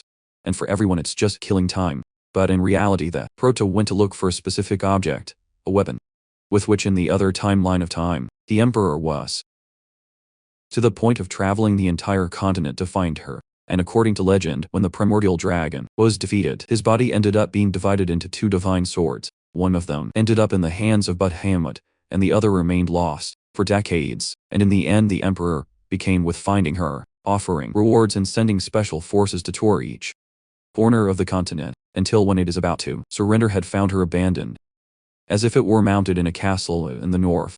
And there was still a long way to go before that happened, so they no longer hesitate to get down to work to be in the living room, and there is Estrelon, the twin sword of Aelink, the one that Lion used to kill him, and the one that guarantees you become stronger than in her past life. And seeing her like this, no longer understands, because no one imagined that it would be abandoned. In a dirty mirror it looks like ordinary, but will be key from now on. Cannot allow the Emperor curiosity, and with that in mind, proceeds to take it, but things get weird. When in doing so it is as if something makes a living and speaks. Now it does not recede it, realizing that the voice comes from inside the sword, which also begins to emit a powerful energy, resisting being taken while telling her, you do not have the right. And then the Proto observes his, which is a clear indication that Aslan has rejected it, and that's what he calls Momo's attention, because at first glance it does not seem to be a sword with its own ego, so he's probably the guy who likes to paint his owner. What happens when they have acquired divinity by themselves? In summary, it seems that he was rejected as weak and novice, which the one who Momo clearly mocks, but the Proto does not give up, and try to take it with the shadow technique, and as you can imagine the sword is not so dumb to fall into that trick. And here we move on to the next day, where Beowulf is prepared to depart to the eradication mission against the barbarians, and with him insisting on Lorena again and again that I should not go, and now his refusal is not out of pride, and not as a precaution. Recognize which is too dangerous and that you cannot afford to lose it. But this one asks him if you consider it Henin, who is not even able to do his own job. And after all, for what has happened, doubt that gathering 10 barbarian flags may be easier than fighting against a lich, to which the latter warns not to take it lightly either, because the barbarians believe that the souls of their ancestors is contained in the flags of his tribe, so that will fight to the death to protect them. And in the end, Hans realizes that nothing she says will stop her, so she just asks the kids to protect her, and she makes it clear that everything has to go well, for it is his first mission as members of the special forces. And at that time, a shadow spreads around them in the case of the protagonist, who appears with his arm completely destroyed, apologizing for the delay and seeing it so cruelly mocks, and although he ends up with his face back, sorry, it is not the only one, because Momo tells him that this happens to him out of curiosity and that Ash should learn to take not as an answer, clearly already censored a silence, stating that he has time to enough to keep trying, and you only need to find the way. The latter recognizes it. At that moment, Lorena approaches to tell her that she doesn't want anything to go wrong. Interpret things, and who is only wearing the unit's uniform because it is his first mission, to which he remains as is fine in things, is that without understanding why he has the need to clarify it, still tells him that it looks very good on him, and although he meant that it is a good suit for combat, Lorena's blush says it all. The poor girl turns so red that she automatically turns over, that it is time to leave, and begin to open the gates of the city, while Cruel wonders why they make such a fuss when it's all about barbarians, and he no longer responds, but he thinks it is normal for nobles to. The central areas do not exclude the fear that give the barbarians, because for decades I have been watching them. Wolf's son Losk have been responsible for fixing them, but now that the tribes have begun to unite as a huge kingdom, will become into a real threat to the empire under the command of the powerful bosses. Trouble appears, the king of the barbarians, known as the warrior, strongest on earth, Hania man, with the physical capacity of a beast and abilities unknown, whose mere presence is sufficient to overpower anyone. However, what makes it more dangerous to this man is its only ability to untangle skills of a speaker just by looking at him or her, putting him or her in check. Any strategy or trick that Asians can have up their sleeves, and in the other timeline, all means were used to try to assassinate him, but each one lived in harmony, and although he has no idea where it may be, at the moment they are only hopes not to meet him. And with that in mind, they continue to move forward until they reach the forest of Beowulf, and the third marches steady step, while with him he asks, why the fuck do they go on foot when it is more efficient to ride on horseback? The pro explains that in this weather it is easy. He disoriented if you are not careful what to walk is the safest strategy, and Lorena makes fun of both of them, because this is what this place looks like. The 365 days of the year, pure darkness, desolation, and a cold that freezes you to the bone. However, this only implies that people here they survive firmly, so he cannot avoid admire all its people, and his words resonate in all the failures that are motivated by even more to fight to protect it. And at this time the plan is to meet with the rest of the army, and in that I notice a smoke, the signal that the rescue squadron sends when it detects some group of barbarians, in which Cruel psychopath gets excited, finally to have some excitement, to which then Sabo asks him if he will be able to maintain that confidence when he sees the cruel spectacle of the Northern War. Of course Cruel underestimates his words, claiming to have faced such powerful heroes that in comparison, fake barbarians look like just a joke, and in the face of that, Sabo just listen in silence and go on. But effectively, nothing from the training he had prepared them really for the scene in front of them, a spectacle in absolute cruelty, where they see how the Order of annihilates unilaterally to a small village of barbarians, ending up with 30 children. And anyone who moves Yeri is paralyzed without understanding why the honorable messages to protect people act like demons of destruction, in a level of savagery that leaves the barbarians as nothing but victims. For the first time, not even Cruel can tolerate the situation. Even the prota is surprised, who thinks that despite the surprise, what most people inside the empire do not know is that war between races has always been like this, a continuous massacre, until one of the parties disappear. Of course Lorena is fully aware of this, of the situation, but it is precisely the burden on him to carry, and wonders if it will be able to bear it. And in that they listen to the desperate screams. A crying baby in her mother's arms dies, and even though Charlie cruelly think of intervening, one of this does not doubt to raise his axe ready to annihilate him. Before I have to live like a dirty barbarian. At that Charlie yells at him to stop, but the boy blatantly ignores him and goes on until Lorena gets in the way and tells him that all adults have died. The mission is accomplished, so it will not let annihilate an innocent baby, and already observe it in silence, recognizing that although it is a decision, honorable may not play in his favor. as they do not consider the baby to be is more than a barbarian, and seeing that his wife is refusing to assassinate his enemy, mock her. While a heavy thirst for blood begins to emerge among those present, yet Lorina's determination is firm. For even though she has always been aware of the truth behind his family, and the battle against the barbarians cannot pass up what a mother has just seen in that woman, wearing nothing more, what fine rags for the northern cold. Protecting your baby, covered in layers and layers of luxury first, the image of that mother, willing to sacrifice herself in life, and in death, enough that even, knowing how they have carried things out for decades, Lorina decides that she will take responsibility for the baby. Heroes automatically insist that they leave alive. To a single barbarian, however innocent he may be, may appear to have serious consequences in the future, and seeing that the boys are on Lorina's side, asks them if they are serious, plan to go so far because of an enemy betraying them. And at the same orders that they have followed firmly all that time. And from afar the pro-tip observes the situation by thinking that I was already expecting a reaction like this. What is here is a war in which so much blood has been shed that ethics and logic have passed to the background, and it is impossible to talk about forgiveness. However, everything is interrupted when Flat feels a powerful energy, and out of nowhere the figure of a man appears, right on them, destroying the ground with a power that can only belong to the village chief. And quickly all prepare for battle. But the remnant of its energy not only destroys the ground but also generates a wave, expansive fire, to the point where the unforgiving cold of the north happens to feel like hell. And once things calm down, one of the strangers asks, why the fuck didn't they warn them he was coming? However, at that moment the man takes it of the head with one hand, and lifts it with absurd ease.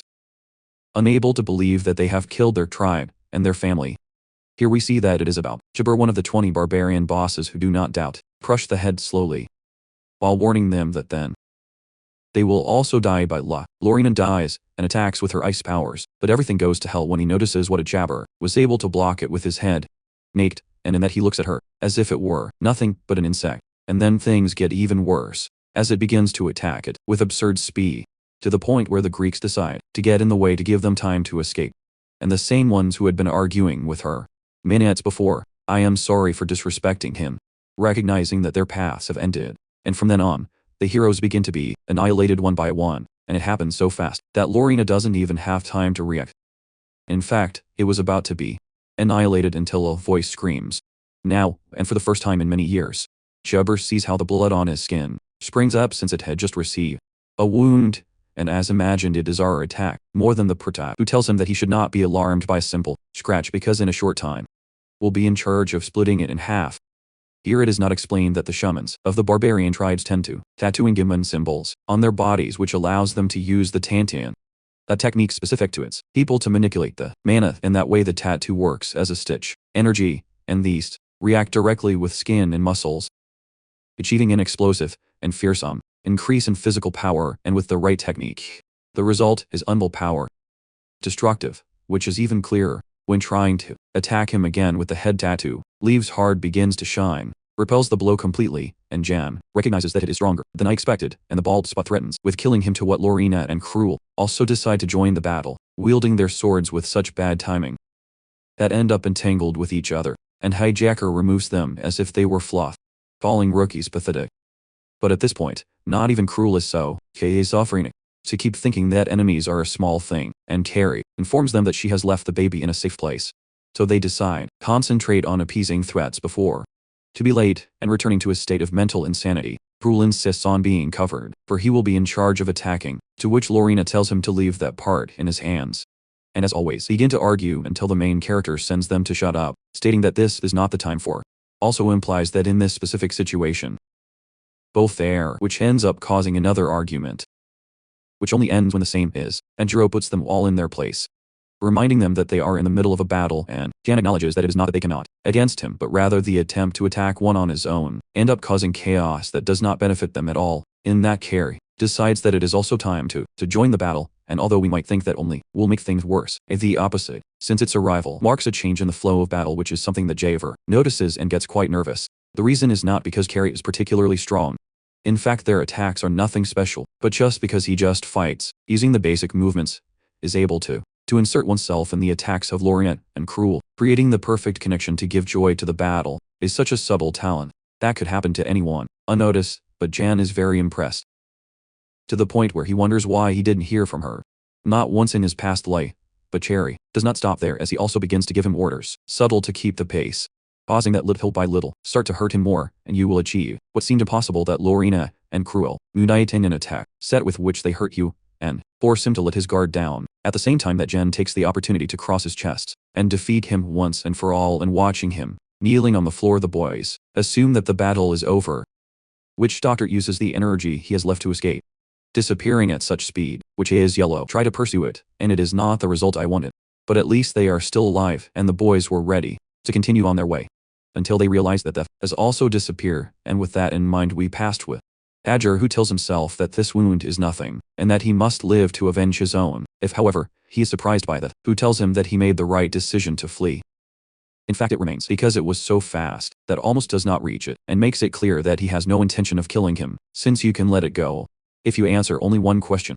If he had heard anything about Janie, the prota knows that yes, but the interesting thing is to know that at this time is where it is located, and the problem is that Hedger leaves any attitude collaborative aside to shut him up, shouting at him that no one like him can his name so lightly. In fact, it's going is, who is practically recovering from his injuries, and begins to attack the prota as if he had not just been defeated, and insists, which is too, for someone who had to shield himself behind a 4-on-1. However, what stands out most here is the loyalty he has to his fellow man, insisting that he will kill anyone who intends to attack him, while remembering the words of the man, that as a kind of leader it is difficult for him to create a better world for its people by forming it together. And in the end, the prota understands that Hatter will not speak, so he launches his next attack, a stone wall that the enemy destroys as if it were nothing, asking him if that's his big final move, and even takes it by the shoulder, ready to kill him. But then he appears, Momo, stating that she has under the sleeve, and attacks by going through it with a simple hand movement successfully. Jador doesn't even know he hit it, but the result is evident, and Momo takes the opportunity to make fun of the protagonist by asking him what the fuck I wanted to do with such silly techniques. The enemy sees only blood, and we understand what Anna means to him, because his first thought is, apologize because you will not be able to keep your promise that he did to you, and asks you to please that world they dreamed of so much, and with its last strength, ask aloud why your tribe has to die. If they are just trying to do the same that all others living in that ruthless land no longer knows what to say, so just reply that they see them, Wolf, are also playing Paul them, who have proven to be very strong enemies, and although they have, Badger makes fun of it by reminding them, I guess you just defeated him. No longer even insists that he was a very strong and courageous warrior, so you should be proud of what you have achieved. At the end, Hedger confesses that he saw the baby's name, so he asks you to have mercy on this, which is the last thing left of his family, and the prota tells him that he has nothing to worry about. The baby will live, and as a thank you, Ador gives him his own bone bracelet Lo, which in his tribe means that he has just inherited his will, and even though Jen tells himself that he has no obligation to receive it or fulfill the promise, accepts, wishing him that his next life would be less full of war and more peace, and they have already returned the mansion. The Elf assassins celebrate total base defeat, enemy, and the annihilation of one of the chiefs, and the commander leads a lively toast to them for their fallen comrades and for the family. Beowulf, and this man's name is William, and also is Lorena's uncle, so when I noticed her with a falling attitude, approaches her, insisting that this is their victory, and even though he understands that he may feel bad for all the losses more than anything else, considering that this is the first time he has seen his people being annihilated on the reminds him of that for believers there is nothing more honorable than to die fighting the enemy, and so on is what matters. As for the baby, he will turn a blind eye just this time, and although it sounds very thoughtful of him, does not hesitate to warn him that he cannot think of himself as a human being, because he is a beast, as well as the rest of those damned monsters, and so human is always she. Insists that calling them beasts is a bit extreme, but William doesn't take back his words, and tells him that by having it inside the chest, may be certain that it will become a threat. After all, an enemy in your own territory will always be more terrifying than any external warrior.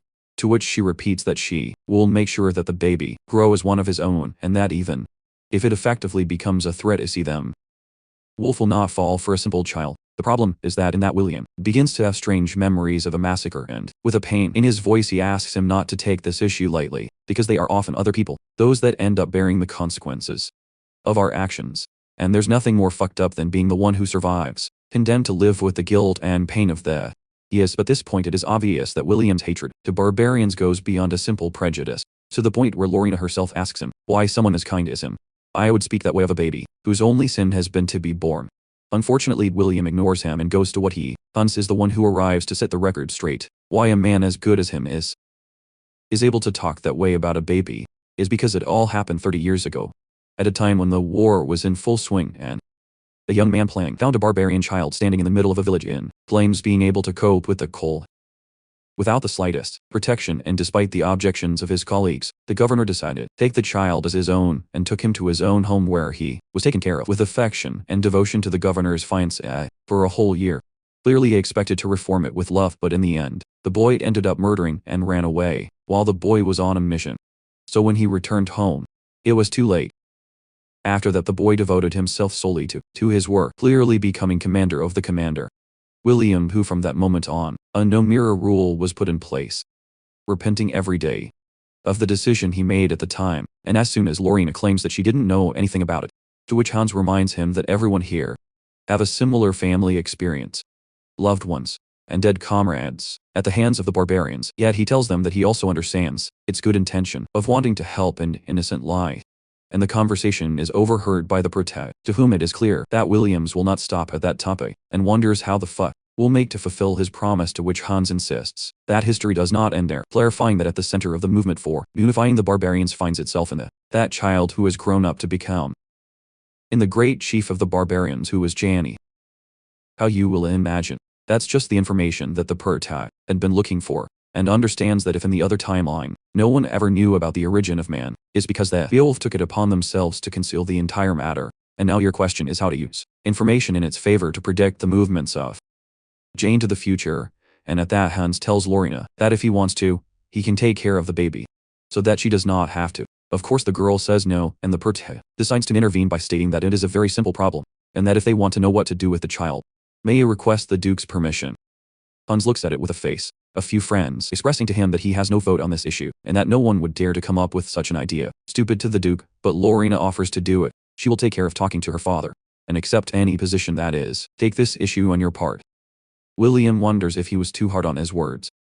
Yet he says to himself, who only does it to protect Lorena of the same mistakes she made in the past.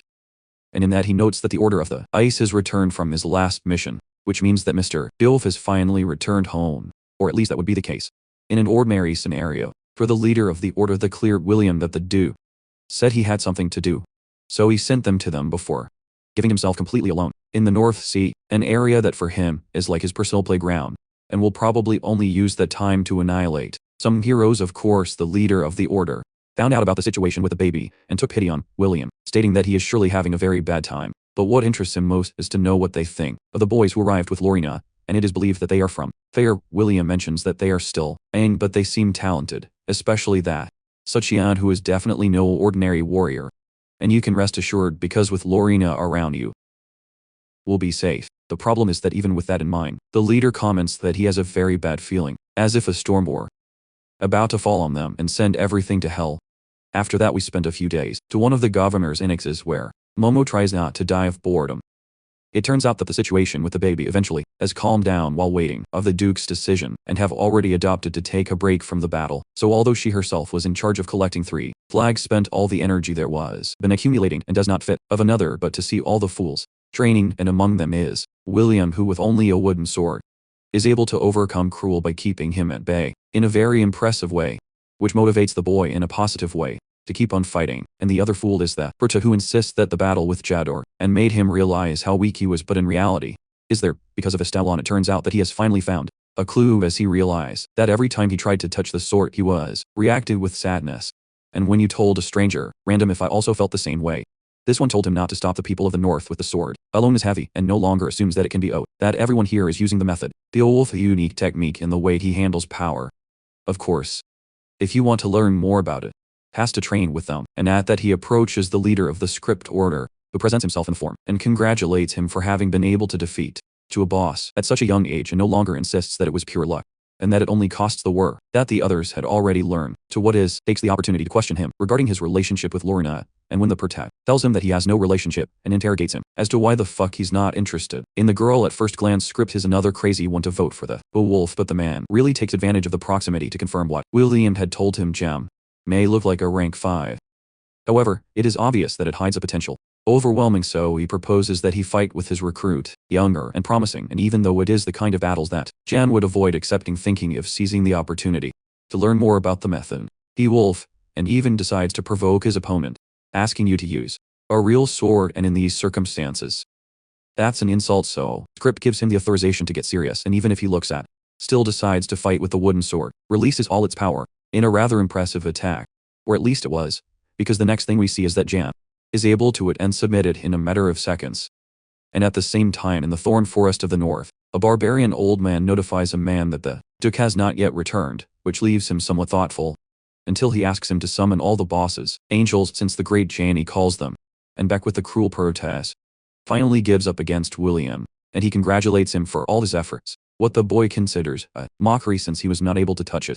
Thought once, yet the man insists that he is serious, has a very promising future as one of the first sincere compliments you receive in your life. Of course all this takes a back seat when they notice the commotion, approach to see what is going on, meeting the image of Jan double Gandomir. At first it seems that the situation would scale, but instead of touching a sensitive fiber, this thanks him for his combat, recognizing that it is impressive. The others as well agree, you can see, who enjoyed the combat with a completely selfless that is not common to see in most Colombians live in, for honor and pride. In fact, those of the order are so excited that next, another of them asks for the place against the prota, and the latter evens himself by his partner, that he was not able to show him his full strength and capacity in battle. That's why he decides to give his all from the beginning, putting every pinch of energy in that first attack. But although it is impressive and fast already, and just need to use his shadows to overcome him by being able to hit it before that he could realize. And again here, the surprise is that man not only recognizes his defeat, but takes on the fact of fighting someone stronger as an honor, and from then on everyone starts to make road to have their own battle, and at a distance. Script admits William was right, Jean is on another level, and that also speaks to Damien's incredible work. For both of them there is no doubt that the talent of Jean is being wasted in the capital city, and cannot avoid. Think about how useful it would be if it were to stay in the north, long term, but of course that would mean allowing you to spend more time with Lorna. The problem is that when Jean is about to start the next one, a sound floods every corner of the palace, being at that should only summer in case of emergencies in the region. At first they think it is a mistake until Hans appears among them with their armor, that they are under attack. That guy is finally come, and out of nowhere we see one of the main doors is completely destroyed, making way for an entire army of barbarians, led by the great boss Janie. And unlike always, here the most surprised is that wonders why he has changed again. History, but no time for doubt, especially when they notice that have already surpassed the third wall of the fortress, and now all that remains is to enter his strength to protect the second. The problem is that the number of enemies is so large that even the defense seems to an impossible task with an estimated 30,000 enemies, that for some reason no one understands passed completely unnoticed in front of the spy team, and in that they announce that this is because they were all annihilated. But there was no time to waste, and the Greeks are divided into two groups. The former will be responsible for evacuating the residents, while the second will go straight to the line of defense. As soon as the Perta realizes that the timeline has changed in a more fucked up way and problematic than I imagine. The strange thing is that while the Duke of Wolf still in control, Hannon should not have invaded, and whoever did it means that found a way to confront him. However, technically nothing should have changed. The only thing that goes against it in the previous temporary line is its presence, and, of course, that of Lorena as to Hanny's men are waiting for the order to pull down the second wall, but then he asks them to wait a moment by sending the fastest and most to take care of that little detail. And finally the Perta understands what has changed his Lorena. As the girl is here, Hanny decided it was time to attack, to capture her, and at the same time we go to the west door of the second wall, where the heroes do everything possible to stop the enemies, repeating over and over again that they just have to put up with long enough until the Duke arrives. Practically nothing they do is enough, because barbarians are more motivated than ever with Cain, repeating to them over and over again that what they do is for their fallen comrades. For that night will be the night in which they become the masters of the North. Lorena and Carrie are in charge of protecting civilians from any enemy to get close enough. But seeing that the situation only promises to worsen, the white movie tells the little girl to evacuate to the remaining while she guards the area, and in that moment a barbarian attacks from behind, screaming, "I understand you." However, not even has the opportunity to start fighting, since the main character appears there, who is in charge of this, and Lorena drags herself, warning her that she is the target of the killers. She is the Duke's only weak point clearly. Hanny plans to use her as bait against her father, So even if everyone must die, that knight's priority is to run away. For as long as he is safe, the Duke will be able to me in the face of anything, and Lorena tries to refuse and insisting that he could never flee alone, but in that the main towers of the is knocked down and falls towards them, to which the Portela releases his hand to deflect the entire tower. Something that should not be humanly possible, and on the ground with the injured leg, Lorena starts calling him, but the only one who answers is Jane. By his mere presence is capable of exerting pressure, overwhelming that the girl can only match the presence of her father. Yet it is not in a position to surrender, and intends to attack before it is too late. However, Jane recognizes its intentions, and in fraction of seconds, arrives right in front of it. Everything happens so fast that Lorena, I wasn't even able to see it coming. Wondering if that is the power of the big boss, to which Jane tells her that if she stands still, will not hurt you since it was a letter, too valuable to hurt by instinct. Lorena looks at it with intentions, and Jane reacts instantly, stopping the attack. But the surprise is that it is not her, but the main character, who ends up being brutally by the enemy. Or at least that's what it looked like, since Jane's smile disappears. To see that it was just an illusion made with magic. Those backs already tell him it wasn't, to depend only on their eyes, or you will end up falling back into a simple magic of flowing. The astonishment is that it is not only that, but was able to take Lorena in his arms, affirming that it is a pleasure to meet him. But it is definitely not a good time, and he asks her to lower it at the same time as Jane warns that it will not take a minute, tear it to pieces, which is true, but he is already asking him if you really have time to waste on. After all, if it faces to him, it is possible that his objective will disappear, to which Jane tells him that doesn't make sense, his goal is fair. In front of him, and before this the Prota tells him that he is not referring to friendship but to its real objective, since she has not come here for Lorena but for the mythical Noah Stallon, and with that in their power, conquering the Empire would no longer be just a stupid dream. And with all the calm of someone who couldn't care less. Whatever he does against the Emperor already tells you that you can give you the exact location, but no, can put a finger on Lorena, so the deal would be to leave him alive in exchange for the sword, and without understand very well what is happening. Lorena asks him if he is sure that this would be the best, to which the Prota tells her he must do it for her. Sounds very nice but clear. Is a situation I had already foreseen, in which he discovered the past in common between Hanny and the Beowulf, because with their eyes, it is impossible that this one has let it pass. The magical power of the sword, and by offering it to him, is basically putting a mysterious bait on his face to divert his attention. But the oddity comes when the mention of this angers Hanny, who insists that Astellon is a name, absurdity that they put on him when in reality was the legendary sword of the Transmedia King and his tribe. From there, Jan knows that what he has left is to continue to provoke him, so he tells her that while waste his time arguing, the restraining order is surely already to reach a safe place. In addition to the fact that the Duke will not be long in coming, so you must choose now, Lorena or the sword. In that, Hannah tells him that neither of them, because what she wants do at this time is to kill him in order to choose both. Automatically the type approaches them with absurd speed and tells him, flying at the same time as mature magic energy, so powerful that it is capable of pushing them both in opposite directions. Frightened, Jan tried to call the girl, but right there he is attacked again by Jamie, who admits that he is smart for trying to negotiate, but that for the same reason, he will beg him to forgive him. Life, and again, Jen dodges it by noticing that Jane was restrained at the last minute, and asks him if his heart has softened. However, the reality is because he noticed the Jevru bracelet tied around his waist, and the Prota explains that he has it because he received it from him, Jevru, when he promised to continue with his will, the last request he made before his death. Hun, in his shadow, though a part of himself, understands that it makes sense, considering he was a warrior who only dies in his tribe, because of what he tells the Prota, who is willing to let him go alive as a Javru's hair if you give him the location of the sword. Sounds like the deal Jan wanted to make in the beginning. Only now it involves fleeing, because of his own skin, leaving others behind, to which Janny tells him that it is only fair, reminding him that he does not even belong to his family, to make it sacrifice for them. After that we do not see the answer of that, but what happens next? With Lorena up just to see Jamie play his hands on her, while admitting that he is eager to see the reaction of the Duke when he sees his own daughter.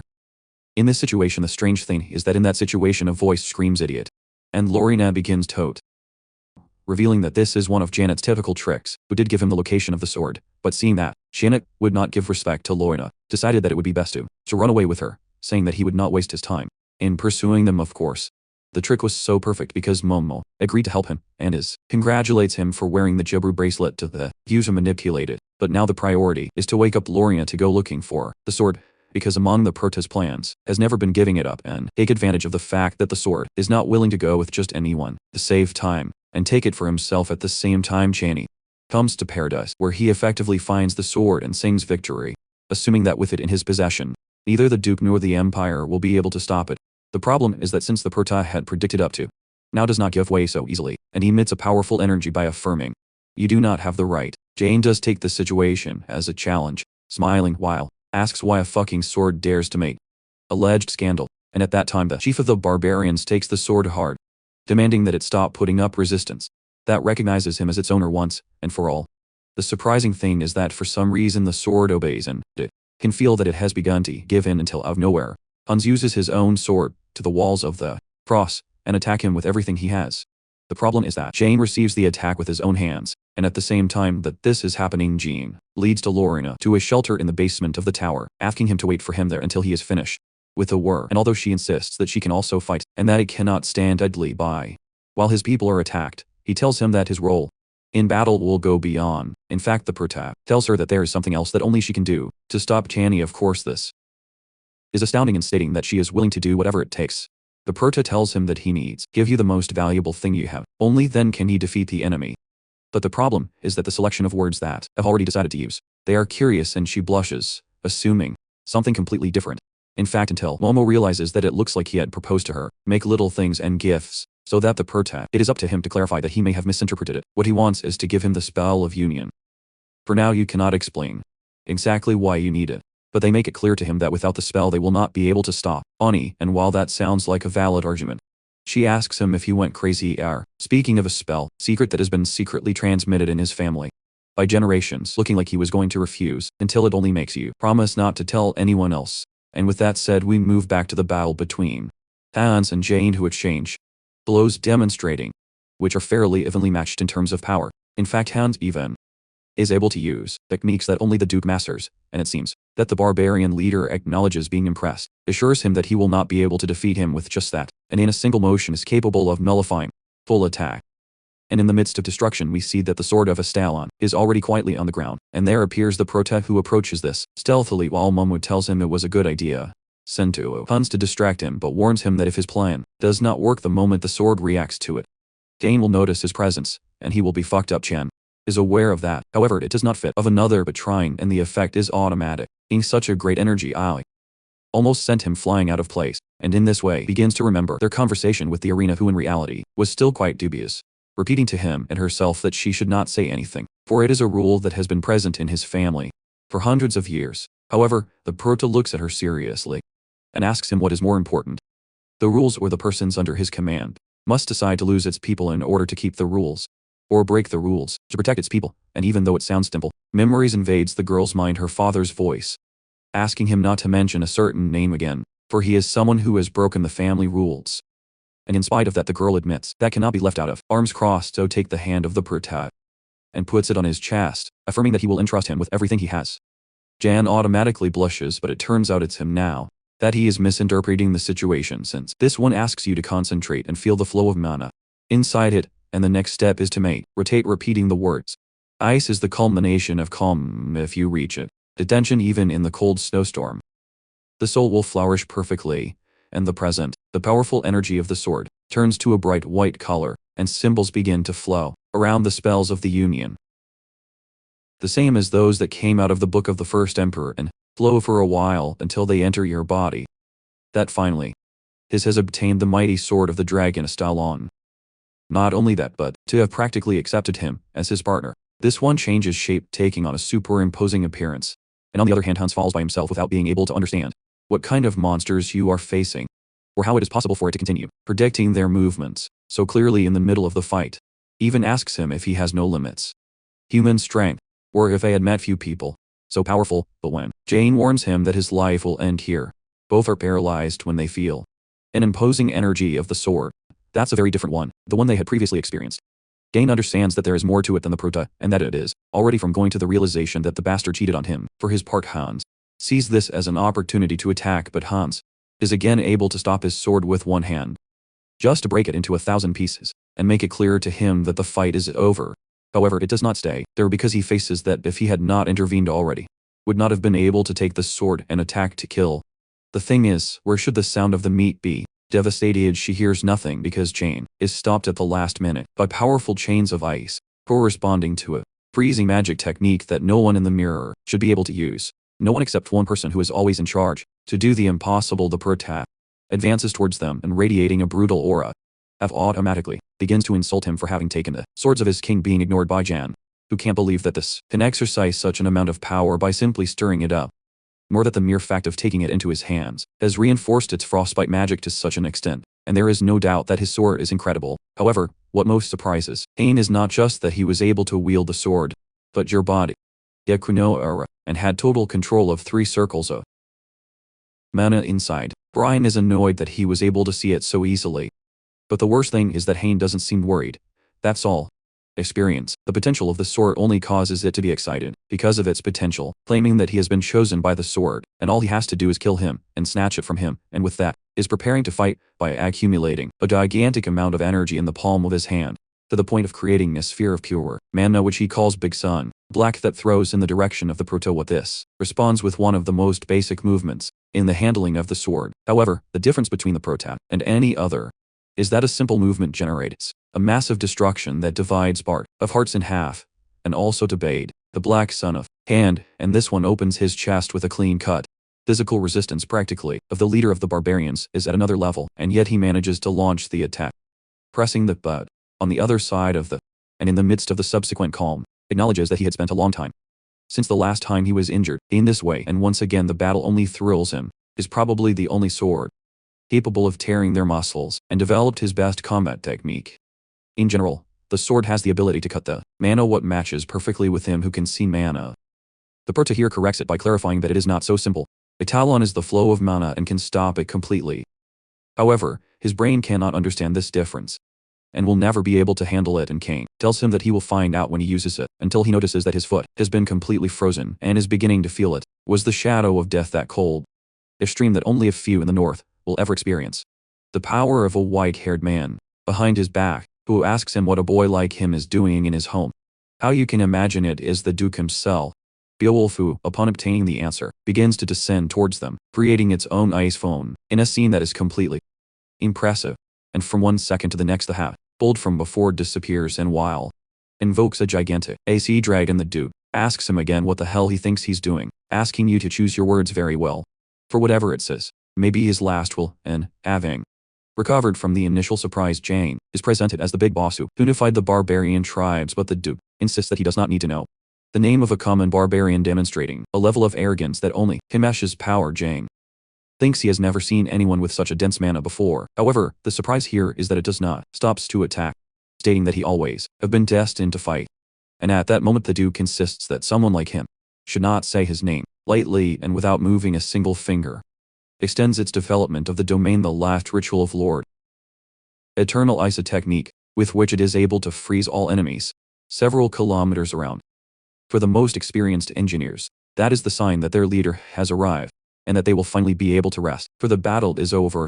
And after that the Duke asks Hans if he is and he says yes, admitting that even when he has known him for so many years, here domain expansion remains a spectacle impressive to see, especially considering that he was able to appease Jane, an enemy that had been overcoming them all, in all aspects. But the Duke did not, so he calls it exaggerated, because it is still a simple barbarian. Here they explain that the expansion of the Duke's domain allows you to freeze all enemies without harming allies, being the definitive technique that protects the north from attacks by the Edhup Varkas Slee. Beowulf, and once things calm down, Hans are clear that both Lorna as the citizens are safe, everything thanks to Jan. But just as they start to call him so that he can officially apply before the Duke, the eyes of Henna come back to life by thawing instantly and continuing their respective attacks, and in spite of that the Duke turns with all the calm in the world, expressing to him that he will not be able to kill him with that. However, Jenny just laughs, admitting he knows it, but that perhaps something can be done against others. With that said, it launches its attack, which is not directed towards Barkas Sino, to one of the towers where civilians are located, and we see that your plan is basically to create a for the Duke to focus on rescuing and fleeing intensively. It is obvious that he forgot about the presence of another. He's on the board, the Perta, who uses his sword to nullify his attack, causing it to explode before reaching the tower and cause greater damage. The problem now is that with all that had happened, Jean can only think he's fucking tired. No longer has mana, no longer has energy, and can no longer even stand upright, so it just drops into the void, confident that he will be able to leave the rest to those who remain, and is ready to rest. Receives serious injuries from the fall whatever happens first, but the surprise is that before of hitting the ground, a voice begins to shout its name, being Lorna, who takes him by the hand and saves him just in time.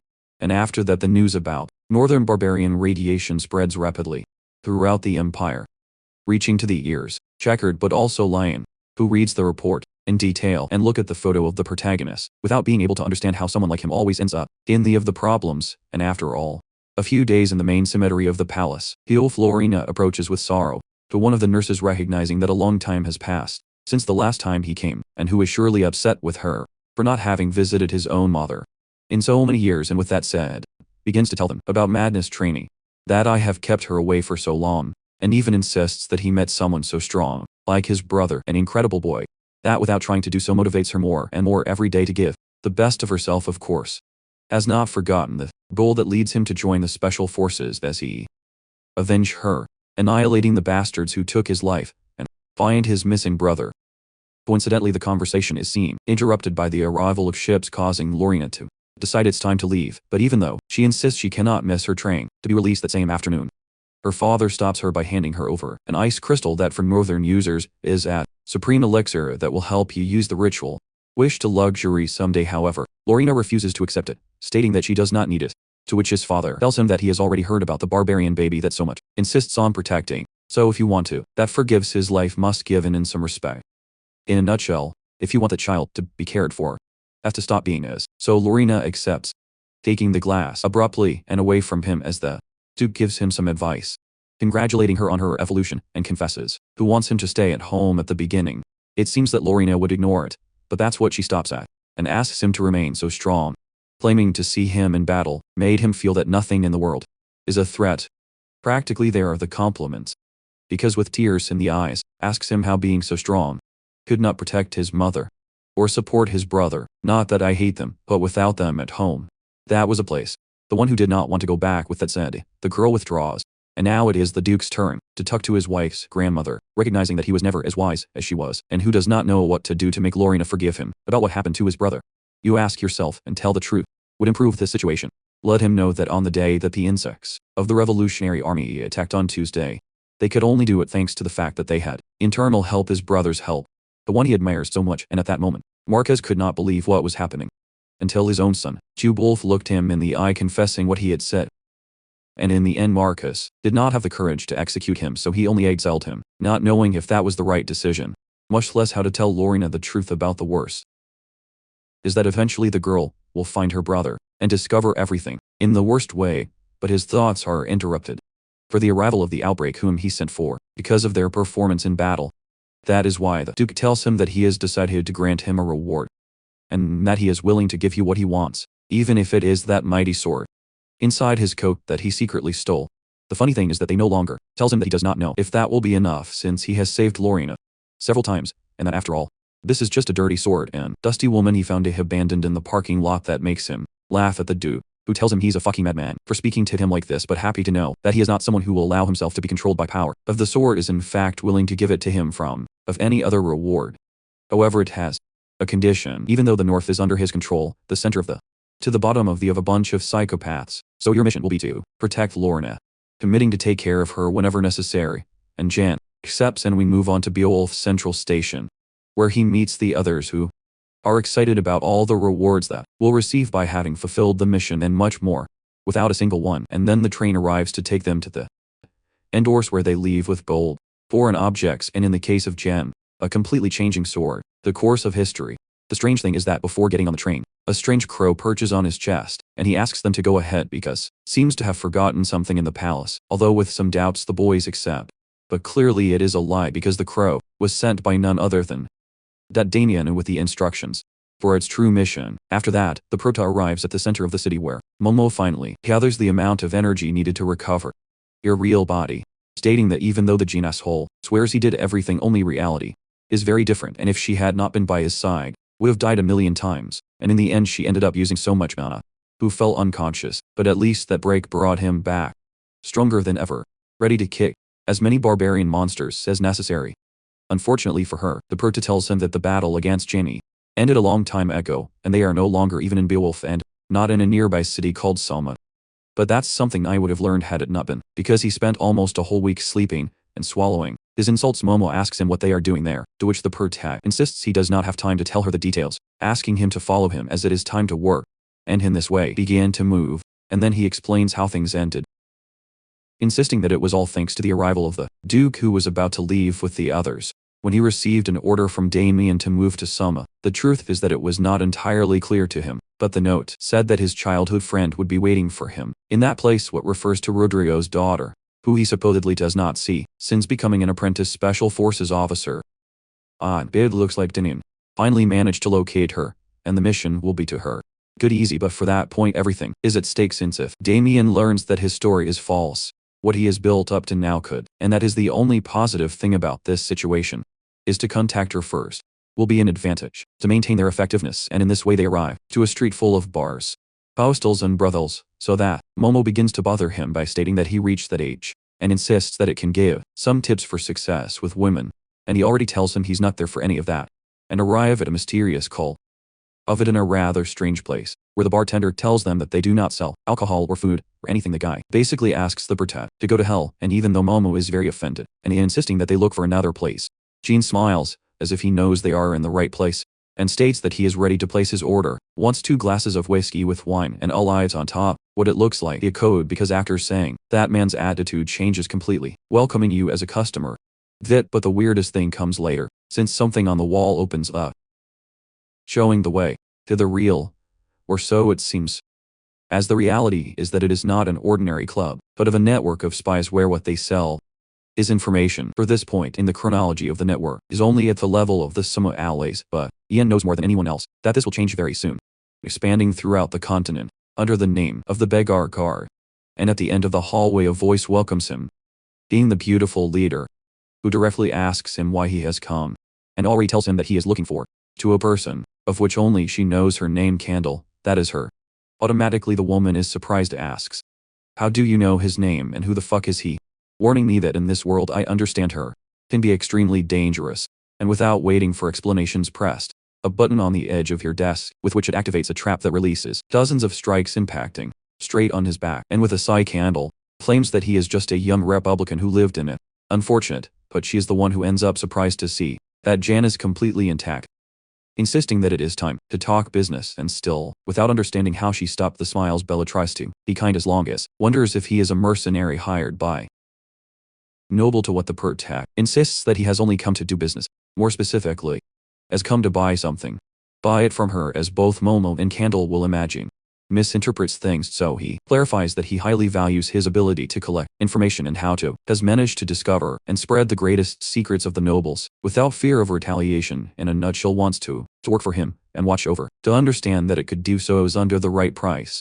Of course, he actually says it so to speak, since doubt that a boy as young as him may have access to so much money, but Jen just tells him to give its price, dropping a bag with 100 gold coins of the highest purity, of course. That is more than enough to pay for your services.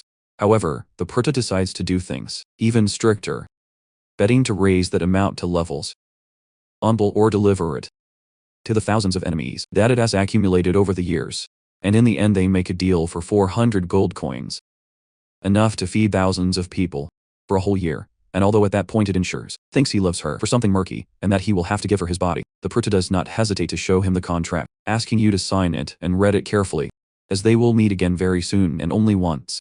Candle can't believe that seriously is willing to work with a complete dies and starts laughing, because he is definitely not planning it.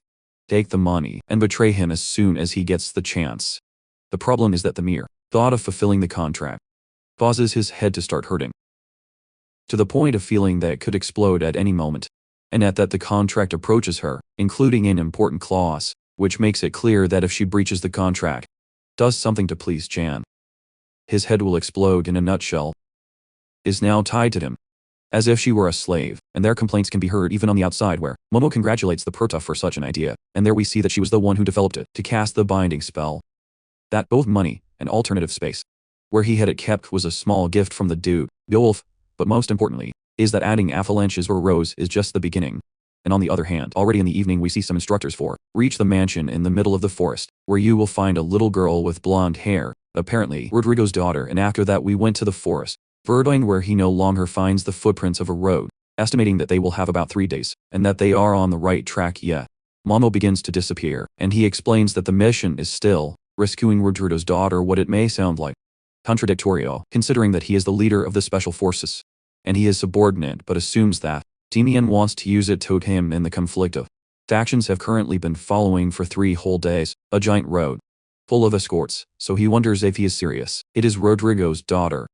If you have been confused with someone else, until he is found by a group of peasants who assume he is lost and invite him to spend the night in his hometown. The boy's enthusiasm does not go away unnoticed by his colleagues that begin to bother him, but Jean refuses, asking him to be shown only the way right, and the girl just offers you a flashlight so that you can advance without any problem. And now the rare thing comes, when out of nowhere the Proto summons Azte, and single short motion the girl in the middle so that the others peasants panic, and the same. Momo tells him he's a psychopath until he's already asks him to take a look at what he thought of the flashlight was a firestone, self-detonating used by the Special Forces Engineer Unit. You may admit that they tried, but here they are, was going to end the act, and the alleged peasants confirm that he is right, pulling out their respective weapons and attacking. Fortunately Jan reacts just in time, annihilating them on the spot, and the news of what happened reaches Char, the secretary of the Special Forces, who soon joins the dots and assumes that it is a matter of the personal dog of Commander Damien, and tells the informant that he is near Sector 4, so they still have some time. So Shark orders, send the rest of Unit 2 into the forest while that Unit 1 stays there, and the informant offers to protect the daughter. Personally, however, is where things change, for Shark attacks him from behind, expressing him that it is a rather neglected, and almost gets away with it, if not because one of the wolves of the Herta rips off his arm and Jan appears before him, asking him where is the girl, and desperate Shark starts screaming. But it is painful because the entire defensive unit has been eliminated, and even though he doesn't want to believe that this is possible, in the end decides to talk, revealing that Rodrigo's daughter is not there. All they have are subjects of experimentation. The shady thing is that in that his head explodes. That attracts Jan's attention because it is not common. A binding spell of that has been used on one person, by a ranking, and that means that a great secret is hidden here. Not being there to protect any girl, but to cover up something more serious. So he starts finding out about the place, being the same mansion we saw before. At first the site seems normal, but everything changes when you enter a large hall, where a girl is already unconscious and tied up on a lot of magic circles. Automatically already releases her by noticing that she becomes extremely familiar with him. However, he is not prepared for the following, because by removing the blindfold, this opens them, releasing an amount of energy so powerful that it commands it to flying across the room. The impact is so great that the prota begins to make memories. That's the face of someone he met in his past life. One of the 3 gradies of the continent of being. That in that line, temporary could not be recorded even by the best. So the question now is what the fuck makes here the witch of oppression? Here we are told that since its foundation, the Empire has been a place of countless superhumans and truly powerful figures. However, in the most extreme cases, the skills of these always have remained within the limits of humanity. Of course that does not imply the 3 major E's. The first one calls it the eternal, the second the despair that is only transmitted among those who have confronted them, and the third one is so powerful that the Emperor himself ordered to ignore it. Avoid any confrontation with her. A creature so powerful that no matter what you do, the result is always the same. That was the witch of oppression, whose name was given by the fear and amazement in his pants of anyone who sees it in action, and having it share the tracks you have been following so far. Little by little they start to collect sense of the unity of murders, protecting the surroundings from the secrets, laboratories, and the mention of experimental subjects. Rodrigo was not hiding his daughter, but creating one of the most powerful beings of all. And for now it seems to be under control, but it is obvious that in the other timeline they failed this one, pitifully, in controlling it, so you must be very careful from now on, and remembering how little he knows. Out he tells himself that if he opens his eyes, it's over, so decide, attack first. But just at that moment the girl apologizes, clarifying that he tends to lose control when frightened or hurt him, so he asks if anyone die. Hurt again. Shocked, the Prota tells him that he was flying away, but that it is well what the girl who starts crying does, and that he wonders if he is serious, is the famous C that will shake the entire continent. At first glance she just looks like a normal girl, and that's where things change because Jan understands that if he could have it under his control, with in his hands the most powerful part of all. The question now is how to control a power that not even the Emperor was able to keep it under control by a chalice, poisoning that represents too great a risk, as if to ignore, and Jan knows that if he wants to eliminate it now, it is time, to which Momo tells him to stop thinking about it. Has to take it. insisting that she can help him control her. After all, Momo is the toy of all magicians, who specialize in the laws of nature. And if anyone can control her, it's her, revealing that the witch's trigger seems to be pain. So if they protect it from it and use it to its advantage, the rest will be eaten bread, and that way Momo uses again all its power to create a special necklace and bracelet to limit its strength, and the Bertinos hesitates to thank him, but it is clear that it does it for itself, since the girl's strength is one that goes completely further beyond the laws of the Mena, so he cannot miss the opportunity to have her around and learn from her. With such power, not even he will be able to stop her, and the witch asks them where they will go, insisting that he does not want to return to the laboratory, a place where the beginning was, full of other guys like her, but that these eventually died, thanks to the horrible injections and experiments to which they were subjected on a daily basis, and in the end, she was the only one left alive, so all he wants is to get out of that place, making it clear that she is willing to do what he wants to do, if he promises to you that he will never go through that again, and went through such horrible pain that made him wish he was playing, and Jan understands that he is not so different from what he himself is, had to live in his past life, so although it is no different, people who wanted to make use of her proposes to join him, promising to abandon or hurt her. Never, and with a smile the witch accepts, and when he asks for his name, she tells him his name is Number 1, so she already puts the bracelet on him, the necklace insisting that it is called Liat as a diminutive of Althea the of beauty. Leah thanks him by confessing that she likes him a lot, but the important thing is that if they want to continue together, must make some preparations to deceive the believer. And on the other hand, the subway prison of the Special Forces, a man desperately begs to be killed, until one of the attendees informs him, the torturer who, that which I have been waiting for, will arrive very soon. And we see that the torturer is nothing more than Damien, who was thrilled before the idea of seeing the gift he brought him. Jan and minutes later and Leah arrive at the facilities, where the girl gets quite nervous, to the cries of agony of the prisoners, asking if this place also is a laboratory and if you plan to lock it up again. To which of course he tells you who has nothing to worry about, and that surrounds with his arm, asking him to only stay close to him, and at that moment the day remembers the promise he made to her, and calms down a bit, the same time that he assures him that he has already memorized, to the letter, all that a story taught him, that friends of childhood and his father is none other than Rodrigo, perfectly aligned with the false story that Deprota told Damien years ago. Is a risky strategy, but with all that, Momo ties should have no problem. And now all that remains is to see if they can pass over the damned and nothing instincts.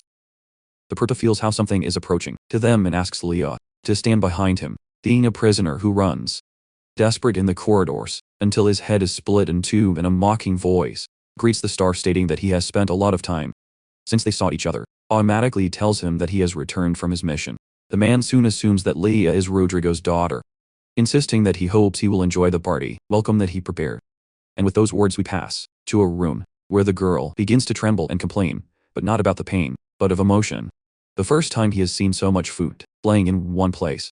It turns out that Damien took them directly to the VIP reception hall, surprising them with a feast worthy of nobility, innocently messes up, sees a cupcake and asks him what kind of delicacy that is, to what the waitresses say, which is just a regular cupcake, and at the same time in the inner garden, Damien works on a flower arrangement, claiming that he likes flowers.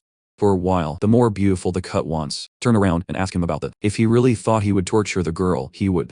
And no longer says anything, but both he and we expected the worst, to which he insists that torture does not work in young people because fear degrades the accuracy of the information. Be that as it may, he congratulates him for having fulfilled his mission, with results that exceeded all expectations. Not only avoided the kidnapping of the Imperial advisor and a terrorist attack, but even helped capture Chief by falling completely the nobles who opposed the project. And as a reward he tells her that he will be able to use the armory freely, to which the Prota asks him what he plans to do with Leah, both agreeing that he has no valuable information, and for his age it seems to be even be a little silly. The good thing is that Rodrigo, Yahati Saber, who kidnapped his daughter, so he must be desperate, searching for the way to attack him, or find some evidence of his or her. Still for now, he only has to remind you that the as in its possession, while keeping it completely hidden. And the best way to do that is to erase its existence. Keywords Damien plans kill her, thing that the Prota was already expected, so he asks her to entrust her to him, insisting that they have 3 reasons to resist. Request the first is that killing the girl is inefficient, because even if it has no information, may still be useful in the future, especially as a hostage. And the second reason is because the special forces are plagued by spies like him who tortured early on, so keep it safe will help to avoid suspicion. As to the third reason, This is where Jean is finally honest, claiming that he promised to protect her. The most ironic thing is that being the only truth, Damien does not believe that last, since he never took it for someone so prestigious. But eventually, Paul's asking him if it was his first love of childhood, taking advantage of the bug, already says yes, and Damien accepts his request, although he clarifies that he still does not fully trust him, so he will spare your life, as long as it stays where I can see it, working as a servant. The interesting thing is that in exchange for granting him his request, also needs me to do you a small favor by going east, support the squadron led by Kaj. For it was supposed to be a simple mission, in which they would fight a few undead, but it turns out that they have all disappeared. Would not normally hesitate, give them up for dead, yet the Lion Crown Prince has learned about what happened, and asked for them to come to their rescue.